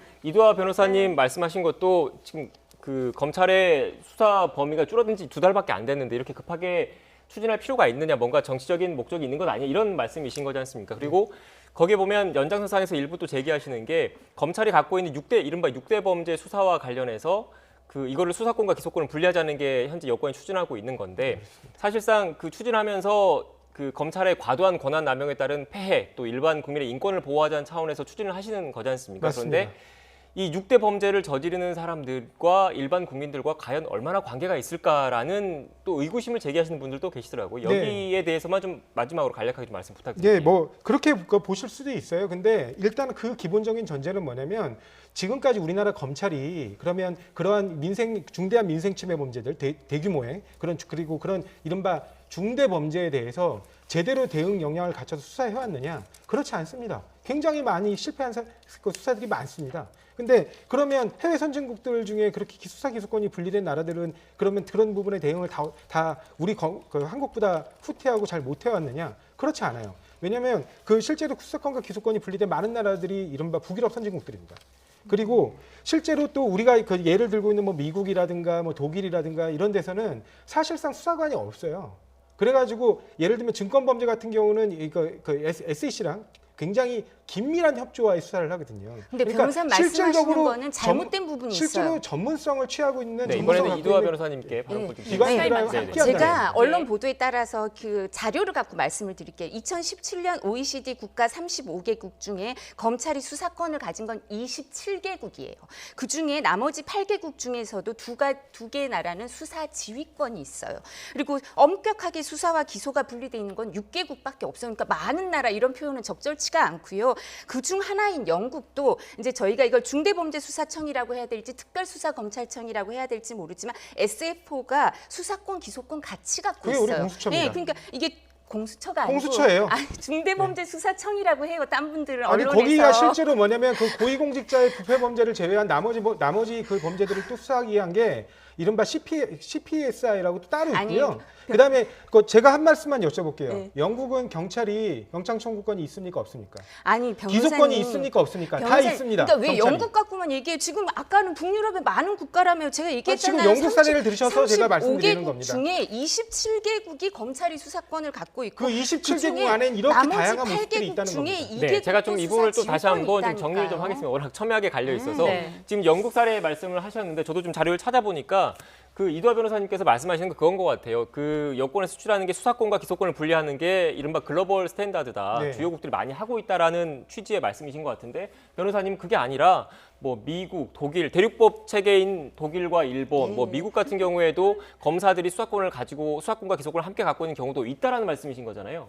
그리고 이 부분은 대검찰청에 이제 국제협력 담당관이 파일로 다 정리해서 올려놨으니까 각국 검찰청 홈페이지 자료가 다 있으니까 한번 꼭 좀 보세요. 그 세계법령정보에 들어가시면 다 수사권과 기소권을 어떻게 갖고 있는지 법률로 나와 있습니다. 네, 그러니까요. 근데 지금 조국 전 장관이나 추미애 전 장관이 잘못된 정보를 갖고 있죠. 그리고 글쎄요. 거기는 그리고 구체적인 사실을 갖고 얘기를 하시는 게 아니라 지금 대검찰청 홈페이지에 여기 다 자료가 정리돼 있으니까 이 부분 정리해서 그러니까 제가 지금 보시면 좋을 것 여쭤보잖아요. 같습니다. 그래서 예를 들면 미국의 경찰들이 예를 들면 LAPD가 기소권이 있습니까 없습니까? 영장 청구권이 있습니까 없습니까? 다 있습니다. 아니 미국에 그러니까 미국의 지금 그 뉴욕주의 검찰이나 지방 검찰청이나 맨해튼 검찰청에서 지금 그 트럼프 대통령의 조세 포탈에 대해서 수사를 하고 있어요. 그러니까 변호사님하고 저하고 수사와 기소를 분리하는 거에 대해서 이게 글로벌 스탠다드라고 하는데 그게 적절치 않다. 부적절한 발언이라고 제가 말씀을 드리고 있는 영미법계 거고요. 체계하고 우리가 좀 검찰이 다르다는 걸 직접 제가 수사권을 말씀드립니다. 갖고 있는 게 대륙법계나 영미법계에서도 대부분의 국가가 수사권을 갖고 있다는 거죠. OECD 국가 중에서. 예, 지금 뭐 워낙 첨예합니다. 앞으로 어떻게 될지 이 부분이 이제 관심인데 사실 다시 검찰과의 어떤 대립 양상으로 번지는 것에 대해서 정부 여당도 약간 부담을 느낄 수밖에 없을 것 같은데요. 네네. 어떻습니까? 합리적으로 토론들이 벌어졌으면 좋겠어요. 그러니까 예를 들면 제가 지금 드리는 말씀은 뭐냐면 우리가 지금 이 수사권 조정 논의가 언제 나오기 시작했냐면 1954년에 형사소송법 제정 당시부터 나왔습니다. 그때 초대 검찰총장이 국회에서 한 발언이 있어요. 뭐냐면 수사권을 검사가 직접 행사하는 거는 장기적으로 볼 땐 바람직하지 않다. 그렇지만 이 친일 경찰의 어떤 고문 수사, 기타 그 인권 침해 수사에 대한 잘못된 관행이 있기 때문에 검사가 직접 수사를 하거나 수사 지휘하는 것들이 현 단계에선 필요하다는 거였어요. 그런데 가급적이면 조속한 시일 내에 수사권과 기소권은 분리되는 방향으로 제도개혁이 이루어지는 게 맞다고 했거든요. 근데 그러고 지금 68년이 지났습니다. 이제 70년 가까이 지났는데도 아직까지도 뭐라고 얘기하냐면 검찰에서는 시기상조래요. 아니면 장기적 관점이라고 꼭 얘기를 합니다. 그런데 제가 드리고 싶은 말씀은 뭐냐면 그런 논의 와중에도 단 한 차례도 수사권 기소권이 분리돼서는 안 된다. 수사 역량의 후퇴가 가져온다. 그렇게 하는 거는 제도 개혁이다라고 반대를 명시적으로 한 견해는 저는 본 적이 없습니다. 이번에 처음 보는 거예요.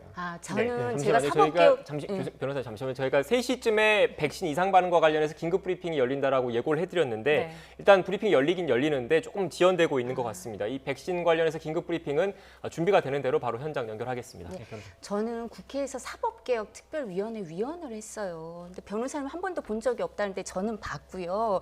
변호사님 그때 뭐 하고 계셨는지 사석에서 얘기하시는 거 말고 공식적으로 의견서를 내는 공식적으로 제가 사법개혁 특별위원회 제가 위원이었지 변호사님 위원은 아니셨잖아요. 그 당시에. 장기적 관점이란 말을 빼면요. 아니 그리고 변호사님 제가 말씀할 기회를 주셔야죠. 사실 여당에서 이렇게 저렇게 나오는 태도를 보이는 건 전 이해가 안 돼요. 여당은 훨씬 더 여유를 갖고 말하실 수 있어요. 180석의 의석을 갖고 있으니까 입법을 하면 그냥 통과되는 거예요 지금. 근데 야당은 이렇게 나와서 말할 수 있는 기회밖에 없어요. 저희가 말할 수 있는 기회밖에 없는데 지금 말씀하신 것처럼 우리가 처음에 형법을 만들고 사법 시스템을 만들 땐 특고라 그러죠. 검찰에 대한 악몽이 있었어요. 변호사님 말씀하신 것처럼. 그래서 경찰에 대해서 수사권을 주는 데 대해서 망설였고 검찰을 인권 옹호 기관이고 경찰에 대해서 수사 지휘도 하자 이랬는데 이런 부분이 수사권이 줄어드는 거를 조정이 됐죠. 지금 조정이 됐고요.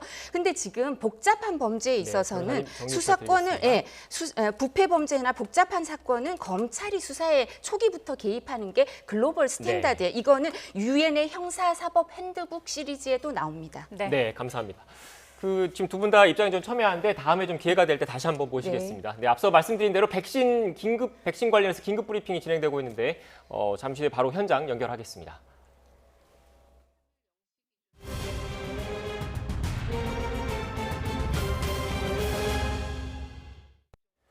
네, 백신 관련된 질병관리청의 긴급 브리핑 바로 현장으로 연결하겠습니다. 백신 1차 접종을 완료를 하였습니다. 아스트라제네카 백신은 8만 5천여 명이 맞으셨고 화이자 백신은 1,524명이 접종을 하셨습니다. 접종 기관 및 대상자별로는 요양병원은 7만 1,456명이 접종을 완료하여 현재 대상자 대비 35.2%의 접종을 완료하였습니다. 요양시설은 14,307명이 현재까지 접종을 맞아서 전체는 13.2%의 접종률을 보이고 있습니다. 코로나19 환자치료병원은 현재는 중앙예방접종센터에서만 접종이 진행이 되어서 1,524명, 2.7%가 접종을 완료하였고 오늘부터는 곤역별 예방접종센터에서도 예방접종이 시행될 예정입니다. 코로나19 예방접종 후에 이상 반응에 대해서 말씀을 드리겠습니다. 현재까지 이상 반응으로 신고된 사례는 총 209건이 신고가 되었고 어제는 53건이 신규로 신고가 되었습니다. 이 중에 207건은 예방접종 후에 흔하게 나타날 수 있는 두통, 발열, 메스꺼움, 구토 등의 경증 사례였으며 3건의 사망 사례가 보고가 되어 현재 조사가 진행 중입니다. 또한 아나필락시스가 의심된다라고 신고된 사례가 3건이 보고가 되어 조사가 진행 중인 상황입니다. 금일 코로나19 예방접종 후 사망으로 신고된 2건 사례가 보고가 되었습니다. 현재 역학조사 및 피해조사반을 개최해서 인과성에 대한 내용을 검토할 예정에 있습니다. 신고된 사례 2분에 대해서 세부적인 정보를 말씀을 드리겠습니다. 첫 번째 사망자분께서는 50대 남자분이시고 요양병원 입원 환자로서 3월 2일 날 오전 9시 반경에 예방접종을 아스트라제네카 백신으로 접종을 맞으셨습니다. 예방접종 후에 11시간이 경과한 후에 흉통과 메스꺼움, 호흡곤란 등의 증상이 발생하여 치료하였으나 금일 오전 7시에 사망을 하신 상황입니다. 두 번째 사망자분은 남자 60대이시고 요양병원 입원 환자이십니다.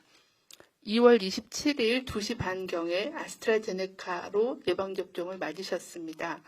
33시간이 경과한 후에 발열과 전신 근육통 등의 증상을 보였고 호전되었다가 상태가 악화되어 3월 3일 날 오전 10시에 사망하신 상황입니다. 삼가 고인의 명복을 빌고 유가족께는 심심한 위로의 말씀을 드립니다. 현재 질병관리청은 해당 지자체와 함께 역학조사를 진행 중에 있습니다. 추가적인 의무기록 조사와 시도의 신속대응팀의 검토, 그리고 질병관리청의 예방접종 피해 조사반 검토 등을 통해서 예방접종과의 연관성을 확인할 계획입니다. 아나필락시스 등의 중증 이상 반응을 방지하기 위해서 예방접종을 받으시는 분께서는 건강 상태가 좋은 날 예방접종을 받아주시고 또 예방접종 대기 중에는 수분을 충분히 섭취하고 또 예진 시에는 아픈 증상이 있거나 평소에 앓고 있는 만성질환 등을 의료진에게 알려주시기를 바랍니다. 특히 만성질환이 있으신 기저질환자들은 접종 후에 이상 반응 여부 등도 면밀히 관찰하는 등 안전한 예방접종을 위한 주의사항을 유념해 주실 것을 당부를 드리겠습니다. 네. 발언 내용 중에 그 2건의 사망 사례가 보고되어 있습니다. 그래서 2페이지를 말씀하실 때 죄송합니다. 제가 2건인데 말을 잘못 드렸나 봅니다. 네, 그럼 기자님들 질문에 답변 드리는 시간 갖겠습니다. 출입기자단으로부터 받은 사전 질문 2가지 그리고 공통 질문 중에 조사 현황과 관련돼서 설명드리겠습니다. 첫 번째 질문입니다. 중증 이상 반응과 접종 후 사망 사고에 대한 공표는 사전에 질병청과 방대본과 협의가 이루어진 것인지 질문을 주셨습니다. 지난번 독감 백신 접종 때에도 지자체들이 접종 후에 이상 반응 사망 신고를 공표를 해서 혼란이 있었고 이를 돌이켜보면 예방접종 사업 전에 지자체와 또 질병청과의 이상 반응 사례 그리고 접종 후에 사망 사례를 어떻게 공표할지 협의가 이루어졌어야 한다고 보이는데 이와 관련된 협의나 지침이 하달된 내용이 있는지 또 지침이 있다면 어떤 내용인지 설명해 달라는 질문 주셨습니다. 먼저 먼저 질문 드리겠습니다. 네, 현재 저희가 이상 반응에 대해서는 이상 반응 신고 보고 시스템인 정보 전산 시스템을 통해서 보고를 하고 있고 중증 이상 반응 같은 경우는 유선으로 먼저 보고를 해서 충분하게 정보 소통을 진행을 하고 있습니다. 이번에 저희가 이 사망 사고에 대해서는 지자체가 보도자료나 이런 걸 통해서 공표한 사실은 아닌 상황입니다. 아마 다른 경로를 통해서 언론에 이제 정보가 공개된 걸로 알고 있고요. 이런 그 중증 이상 반응인 경우에는 충분한 정보 확인과 조사 과정을 거쳐서 정보를 공개하는 게 더 적절하다고 판단돼서 지자체하고는 그런 그 절차에 대해서는 이미 이상 반응에 대한 조사 대응 지침, 신속 대응반 업무 매뉴얼 이런 것들을 이미 만들어서 지자체의 지침이 이미 내려갔고 그리고 또 그 여러 가지 회의를 통해서 이런 상황들을 공유하고 있습니다. 이러한 정보 공표에 대해서도 좀 더 혼란이 없게끔 잘 관리하도록 하겠습니다. 네, 다음 질문입니다. 기저질환으로 건강 상태가 많이 나쁘거나 말기 암 환자 등의 경우에는 백신 접종을 신중히 해야 한다는 지적이 예방접종 사업 전에 이미 있었는데 이와 관련되어서 어떤 예방접종 지침이 마련되어 있는지 상세하게 설명해 달라는 질문입니다. 현재 저희가 예방접종 전문위원회 심의를 거쳐서 코로나19 예방접종 실시 기준이라는 걸 가지고 운영을 하고 있습니다. 만성질환자께서도 대부분 코로나19의 고위험군이시기 때문에 접종이 필요한 상황입니다. 또한 코로나19 백신 임상시험 결과 기저질환이 없는 사람과 기저질환이 있는 사람을 비교했을 때 비슷한 면역 반응과 효과, 안전성이 정보가 있기 때문에 만성 질환자에 대해서도 예방접종을 권고하고 있습니다. 또한 면역이 떨어진 면역 저하자에 대해서도 생백신이 아니므로 예방접종을 권고를 하고 있는 그런 상황입니다. 다만 저희가 요양병원의 예방접종 지침을 마련할 때 요양병원은 워낙에 오랫동안 와병 상태에 계시고 또 기저질환이 많은 그런 고령의 어르신들이 계시기 때문에 예진을 할 때 그런 부분들을 주의하도록 당부를 하고 있습니다. 특히 예방접종 예진할 때 특히 접종 당일날 건강 상태 이상이 있는 경우는 예진 의사가 판단을 해서 예방접종을 연기할 수 있게 건강 상태가 좋으신 상황에서 예방접종을 하도록 안내를 하고 있습니다. 의식 상태가 안 좋으시거나 또는 37.5도의 발열이 있으시거나 아니면은 임종이 임박해 계시거나 아니면 전신 상태가 좋지 않으신 그런 의학적인 사유가 있는 경우에는 예방접종을 희망을 하셨더라도 의학적인 사유로 제외 가능하다라는 그런 안내를 이미 드렸고 건강 상태가 개선이 되면 접종을 시행하도록 그렇게 안내를 하고 있어서 만성 질환이 있으신 분이 모두 접종의 금기는 아닙니다. 하지만 접종을 주의하는 그런 주의 대상으로는 안내를 해서 관리를 하고 있는 그런 상황입니다. 네. 네. 다음 질문입니다.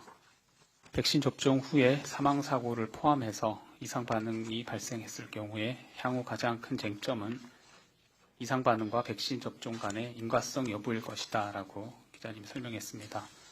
앞서 브리핑에서 인과성이 확인이 되면 사망 시에 최대 4억 3천만 원의 국가 보상금이 지급된다라고 설명한 바가 있는데 다만 독감 백신 접종 사례에서도 보듯이 사망과 예방 접종 간의 인과성은 쉽게 입증되지 않고 있는데 질병청에서 배포한 이상 반응 관리 지침에 따르면 인과성 평가에 대한 알고리즘이 여러 단계이고 상당히 복잡해 보인다라고 기자님 설명하면서 백신 접종과 사망을 포함한 이상 반응 사이의 인과성 여부를 어떻게 판단하는지 구체적으로 안내해 주면 좋겠다는 질문입니다. 네, 질문에서 주신 것처럼 백신 접종과 또 이상 반응과의 인과관계를 명확하게 확인하는 것은 쉽지는 않습니다. 그래서 주로 의료 전문가들로 전문가 팀을 구성을 해서 역학조사와 또 여러 가지 조사 결과를 보고 이중으로 판단을 하는 그런 절차를 마련해서 운영을 하고 있는 상황입니다. 저희가 예방접종 후 이상 반응이라는 것은 현재 예방접종을 맞고 나서 생기는 모든 증상과 질병들을 다 이상 반응이라고 표현을 합니다. 물론 거기에는 잘 알려진 이상 반응이 있을 수 있죠. 지금 현재 접종 부위의 통증이나 발열 또는 근육통, 오심, 구토, 어지럼증 이런 것들은 이미 저희가 백신을 개발하는 과정 중에 알려진 이상 반응이기 때문에 이제 그런 것도 있지만 저희가 예상치 못한 그런 이상 반응이 접종 건수가 늘어나면서 발생할 수가 있기 때문에 특히 신규 백신인 코로나19 백신에 대해서는 인과성에 대한 파악이 쉽지는 않을 걸로 판단을 합니다.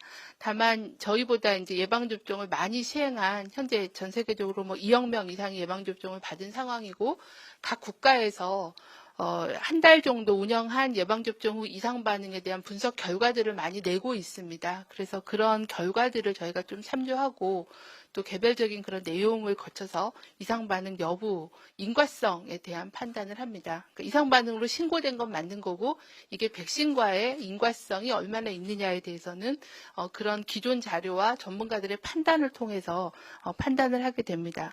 저희가 조사를 할 때는 동일한 예방접종 백신을 동일한 제조번호를 맞은 접종자들도 유사한 증상이 있었는지를 확인을 합니다. 그거는 백신 제품에 이상이 있는지를 보기 위한 거고요. 또 동일한 의료기관에서 맞으신 분들, 같은 날 맞으신 분들이 또 비슷한 이상 반응이 있는지를 확인을 합니다. 그거는 접종을 하는 과정상의 오류가 있는지 그런 것들을 확인을 하고요. 세 번째로는 이상 반응에 대한 내용, 어떤 임상적인 증상이었는지, 어떠한 검사 소견을 보였는지, 그리고 사망에 이르게 된 원인이 다른 요인으로 설명이 가능한 건지 뭐 이런 부분들을 이제 임상적으로 종합적으로 조사를 하고 판단을 해서 인과관계에 대한 판단을 하고 있습니다. 그래서 그런 부분들은 조금은 전문가, 특히 의료 전문가들의 영역이고 이런 전문가들로 구성된 피해조사반의 그런 그 심의 결과에 대해서는 정리가 되면 투명하게 정보를 공개해드리도록 그렇게 하겠습니다. 네. 지금부터는 현장에서 보내주신 질문 답변 드리겠습니다. 앞서서 보건복지부 출입기자단에서 조사와 관련된 질문을 2가지 주셨습니다. 우리 조은희 예방접종 후 관리반장에게 질문을 잠깐 드리겠습니다. 그리고 오늘 현장에는 식약처의 강석연 코로나19 위기대응지원본부 치료제 백신 사후관리관도 함께 배석해 있습니다. 조사 진행 과정에 대해서 조은희 반장에게 질문 드리겠습니다.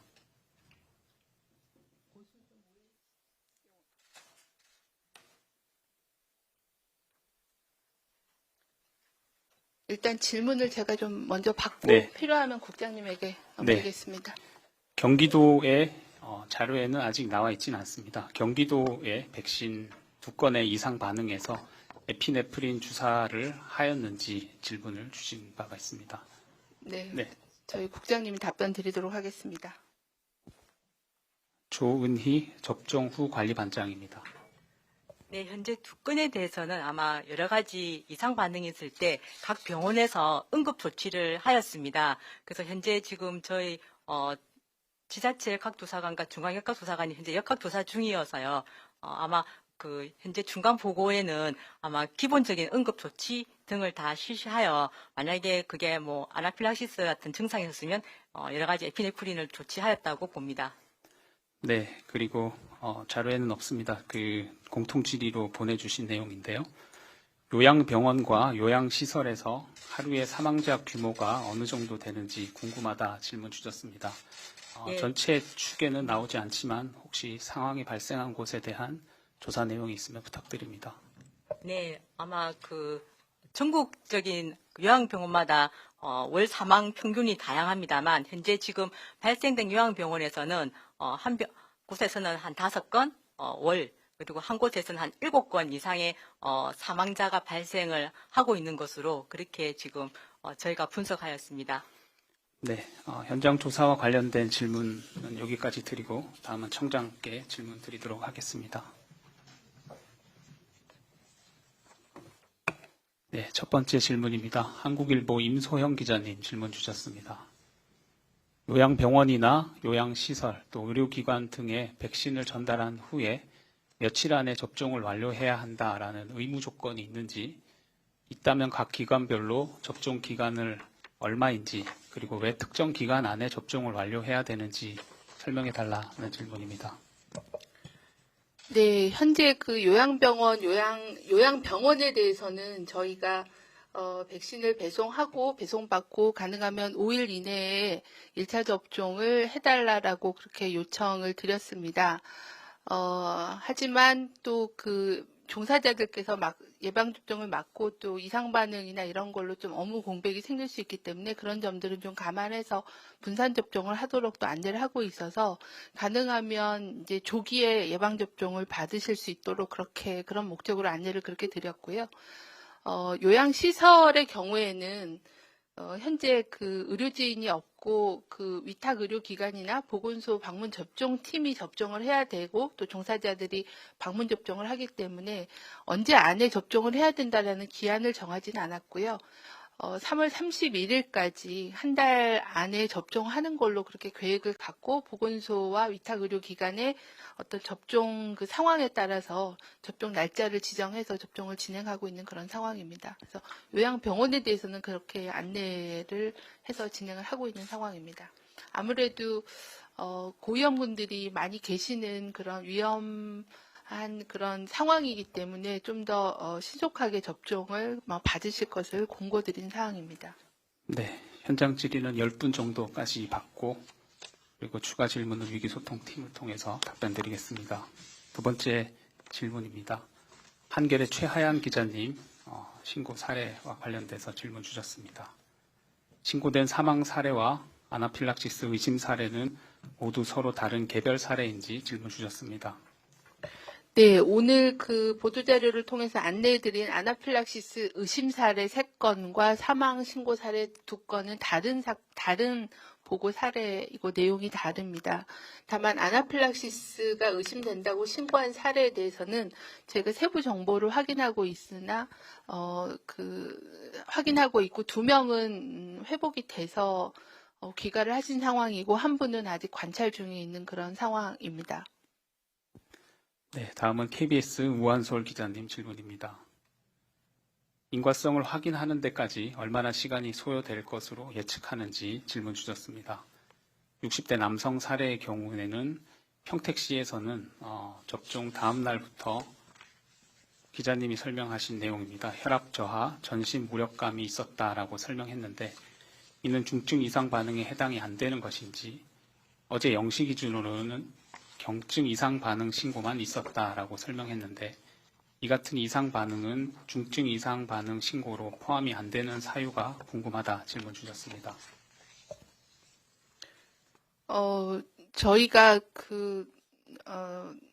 이분 같은 경우는 이제 초기에 신고된 내용과 이후에 이제 상태가 변동된 그런 내용들이 있고 또 이상 반응 그러니까 연관성에 대해서는 계속 조사를 진행을 해야 되는 그런 상황이어서 중증 제가 이제 이 부분에 대해서는 분류에 대해서는 저희가 대부분은 경증의 이상 반응이라고 설명을 드렸고 일반으로 분류를 해서 저희가 통계를 설명을 드린 바가 있습니다. 그래서 환자의 상태가 좀 더 변동 상황이 있기 때문에 집계 시점에 따라서는 조금은 다를 수는 있을 것 같습니다.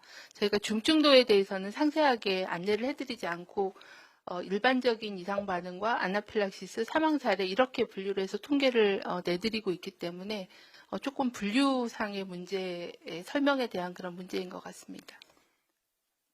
네 번째 JTBC 윤재영 기자님도 마찬가지 질문 주셨습니다. 사망 사례 외에 중증 이상 반응 신고가 경기도에서 2건 있었다는 보도가 있었는데 오늘 브리핑에 따르면 사망 사례 외 신고 건수는 모두 경증 사례로 보는 것인지 설명해 달라는 질문입니다. 네, 기존 답변으로 가름하겠습니다. 5번째 질문 주신 CBS 황영찬 기자님 질문입니다. 아나필락시스와 그리고 아나필락시스 양 반응의 차이는 무엇인지 궁금하다는 질문입니다. 그리고 아나필락시스 양 반응으로 의심이 돼서 신고된 분들의 증상과 또 현재 몸 상태 그리고 중증 이상 반응으로 이분들이 분류가 되는지 여부에 대해서 질문 주셨습니다. 네, 담당 국장님이 좀 상세 설명 드리도록 하겠습니다.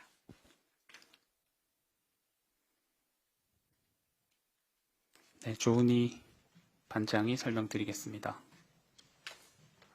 네, 아나필락시스가 아마 보통 저희가 3가지 그룹으로 나눌 수 있는데요. 아마 아나필락시스 양, 그다음에 아나필락시스 쇼크입니다. 저희가 이제 접종으로 인해서 이제 문제가 되는 거는 아나필락시스 쇼크를 이제 이야기하는 거고요. 이거는 사실은 저희가 몸에 항체가 여러 가지가 있는데 IgG1라는 항체가 일단 직접적으로 연관되면은 아나필락시스 쇼크를 이제 이야기하는 거고 아나필락시스 양은 분명히 비슷한 알레르기된 그런 물질이 들어가서 사실은 마스터셀이라는 다른 기전으로 인해 가지고 몸의 현상을 일으키는 것입니다. 그래서 그 대신 이제 쇼크라는 게 이런 것이 없기 때문에 저희가 이제 중요하게 생각하는 것은 아나필락시스 쇼크를 특히 IgE가 작용하는 것을 분류의 중증으로 이상 반응을 보는데 보통 병원에서 이걸 구분하지 못하기 때문에 저희가 이걸 모두 받아서 나중에 분석해서 정말 아나필락시스를 분류를 하고 있습니다.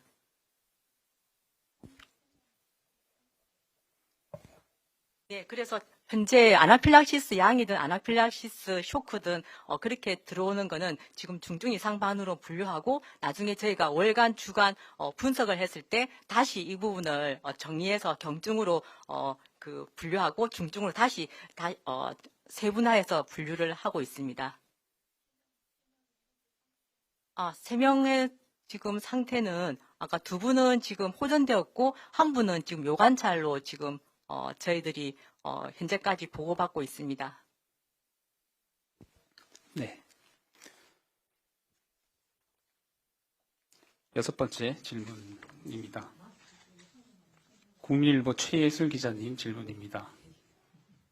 임상시험에서 기저질환 유무와의 관계없이 효과와 안정성이 비슷했다라면 이번 사망 사례에 만성질환이 영향을 미쳤다고 보기는 어려울지 궁금하다는 질문입니다.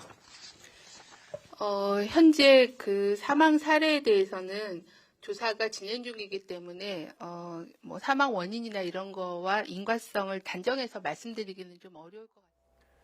네, 지금까지 정은경 청장 등의 백신 관련 긴급 브리핑 내용 들었습니다. 주요 내용을 좀 정리를 해드리면 앞서 속보를 통해서 전해드렸는데 이상 반응, 백신 접종 이후 이상 반응이 총 209건이 접수가 됐습니다. 이 가운데 53건은 신규 신고된 내용이고요. 그리고 백신 접종 이후에 숨진 사례, 그러니까 사망 신고가 2건이 보고가 됐는데 현재 이게 그 백신과의 연관성이 있는지, 백신 부작용인지 여부에 대해서 조사하고 있다는 내용이 있었고요.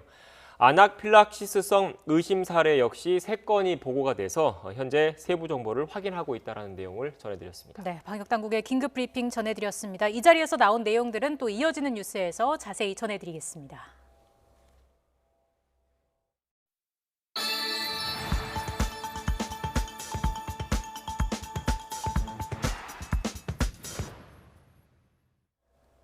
네, 또 조금 전 들어온 속보 하나 더 전해드리겠습니다. 한국과 미국 정부가 오는 5일 워싱턴에서 방위비 협상을 한다는 내용이 들어왔습니다. 전임 트럼프 행정부에서는 방위비 증액, 방위비 인상률을 놓고 진통을 겪었는데 바이든 행정부가 새로 들어왔지 않습니까? 네. 이런 상황에서 방위비 협상을 다시 재개를 하니까 타결 여부가 주목되고 있습니다. 네, 한국과 미국이 방위비 분담 문제를 놓고 줄다리기를 하고 있죠. 5일, 오는 금요일에 워싱턴에서 방위비 협상에 나설 것으로 보입니다. 최종 합의에 이르게 될지 주목됩니다. 역시나 관련 소식 이어지는 뉴스에서 전해드리겠습니다. 낮부터 따뜻한 남풍이 유입되면서 오늘 꽃샘추위가 금세 누그러졌습니다. 영하 1도까지 떨어졌던 서울 기온 약 10도 안팎까지 크게 올랐는데요. 내일은 아침과 낮 기온이 모두 오늘보다 2, 3도가량 더 오르겠고요. 평년 수준을 5도나 크게 웃돌겠습니다. 추위가 풀렸지만 미세먼지 걱정까지 오늘 없습니다. 오늘에 이어 내일도 대기질 깨끗하겠습니다. 다만 내일 전국 곳곳에 비 소식이 있습니다. 아침에 호남과 제주도를 시작으로 낮 동안 충청 이남으로 비가 확대하겠는데요. 제주도에 최고 60mm, 충청과 이남 남부지방에는 5에서 20mm의 비가 오겠고요. 서울에는 빗방울이 떨어지는 곳도 있겠습니다. 그리고 남부지방과 제주도의 비는 금요일 오전까지 길게 이어지겠고 당분간 포근한 봄 날씨가 이어지겠습니다. 날씨 정보였습니다.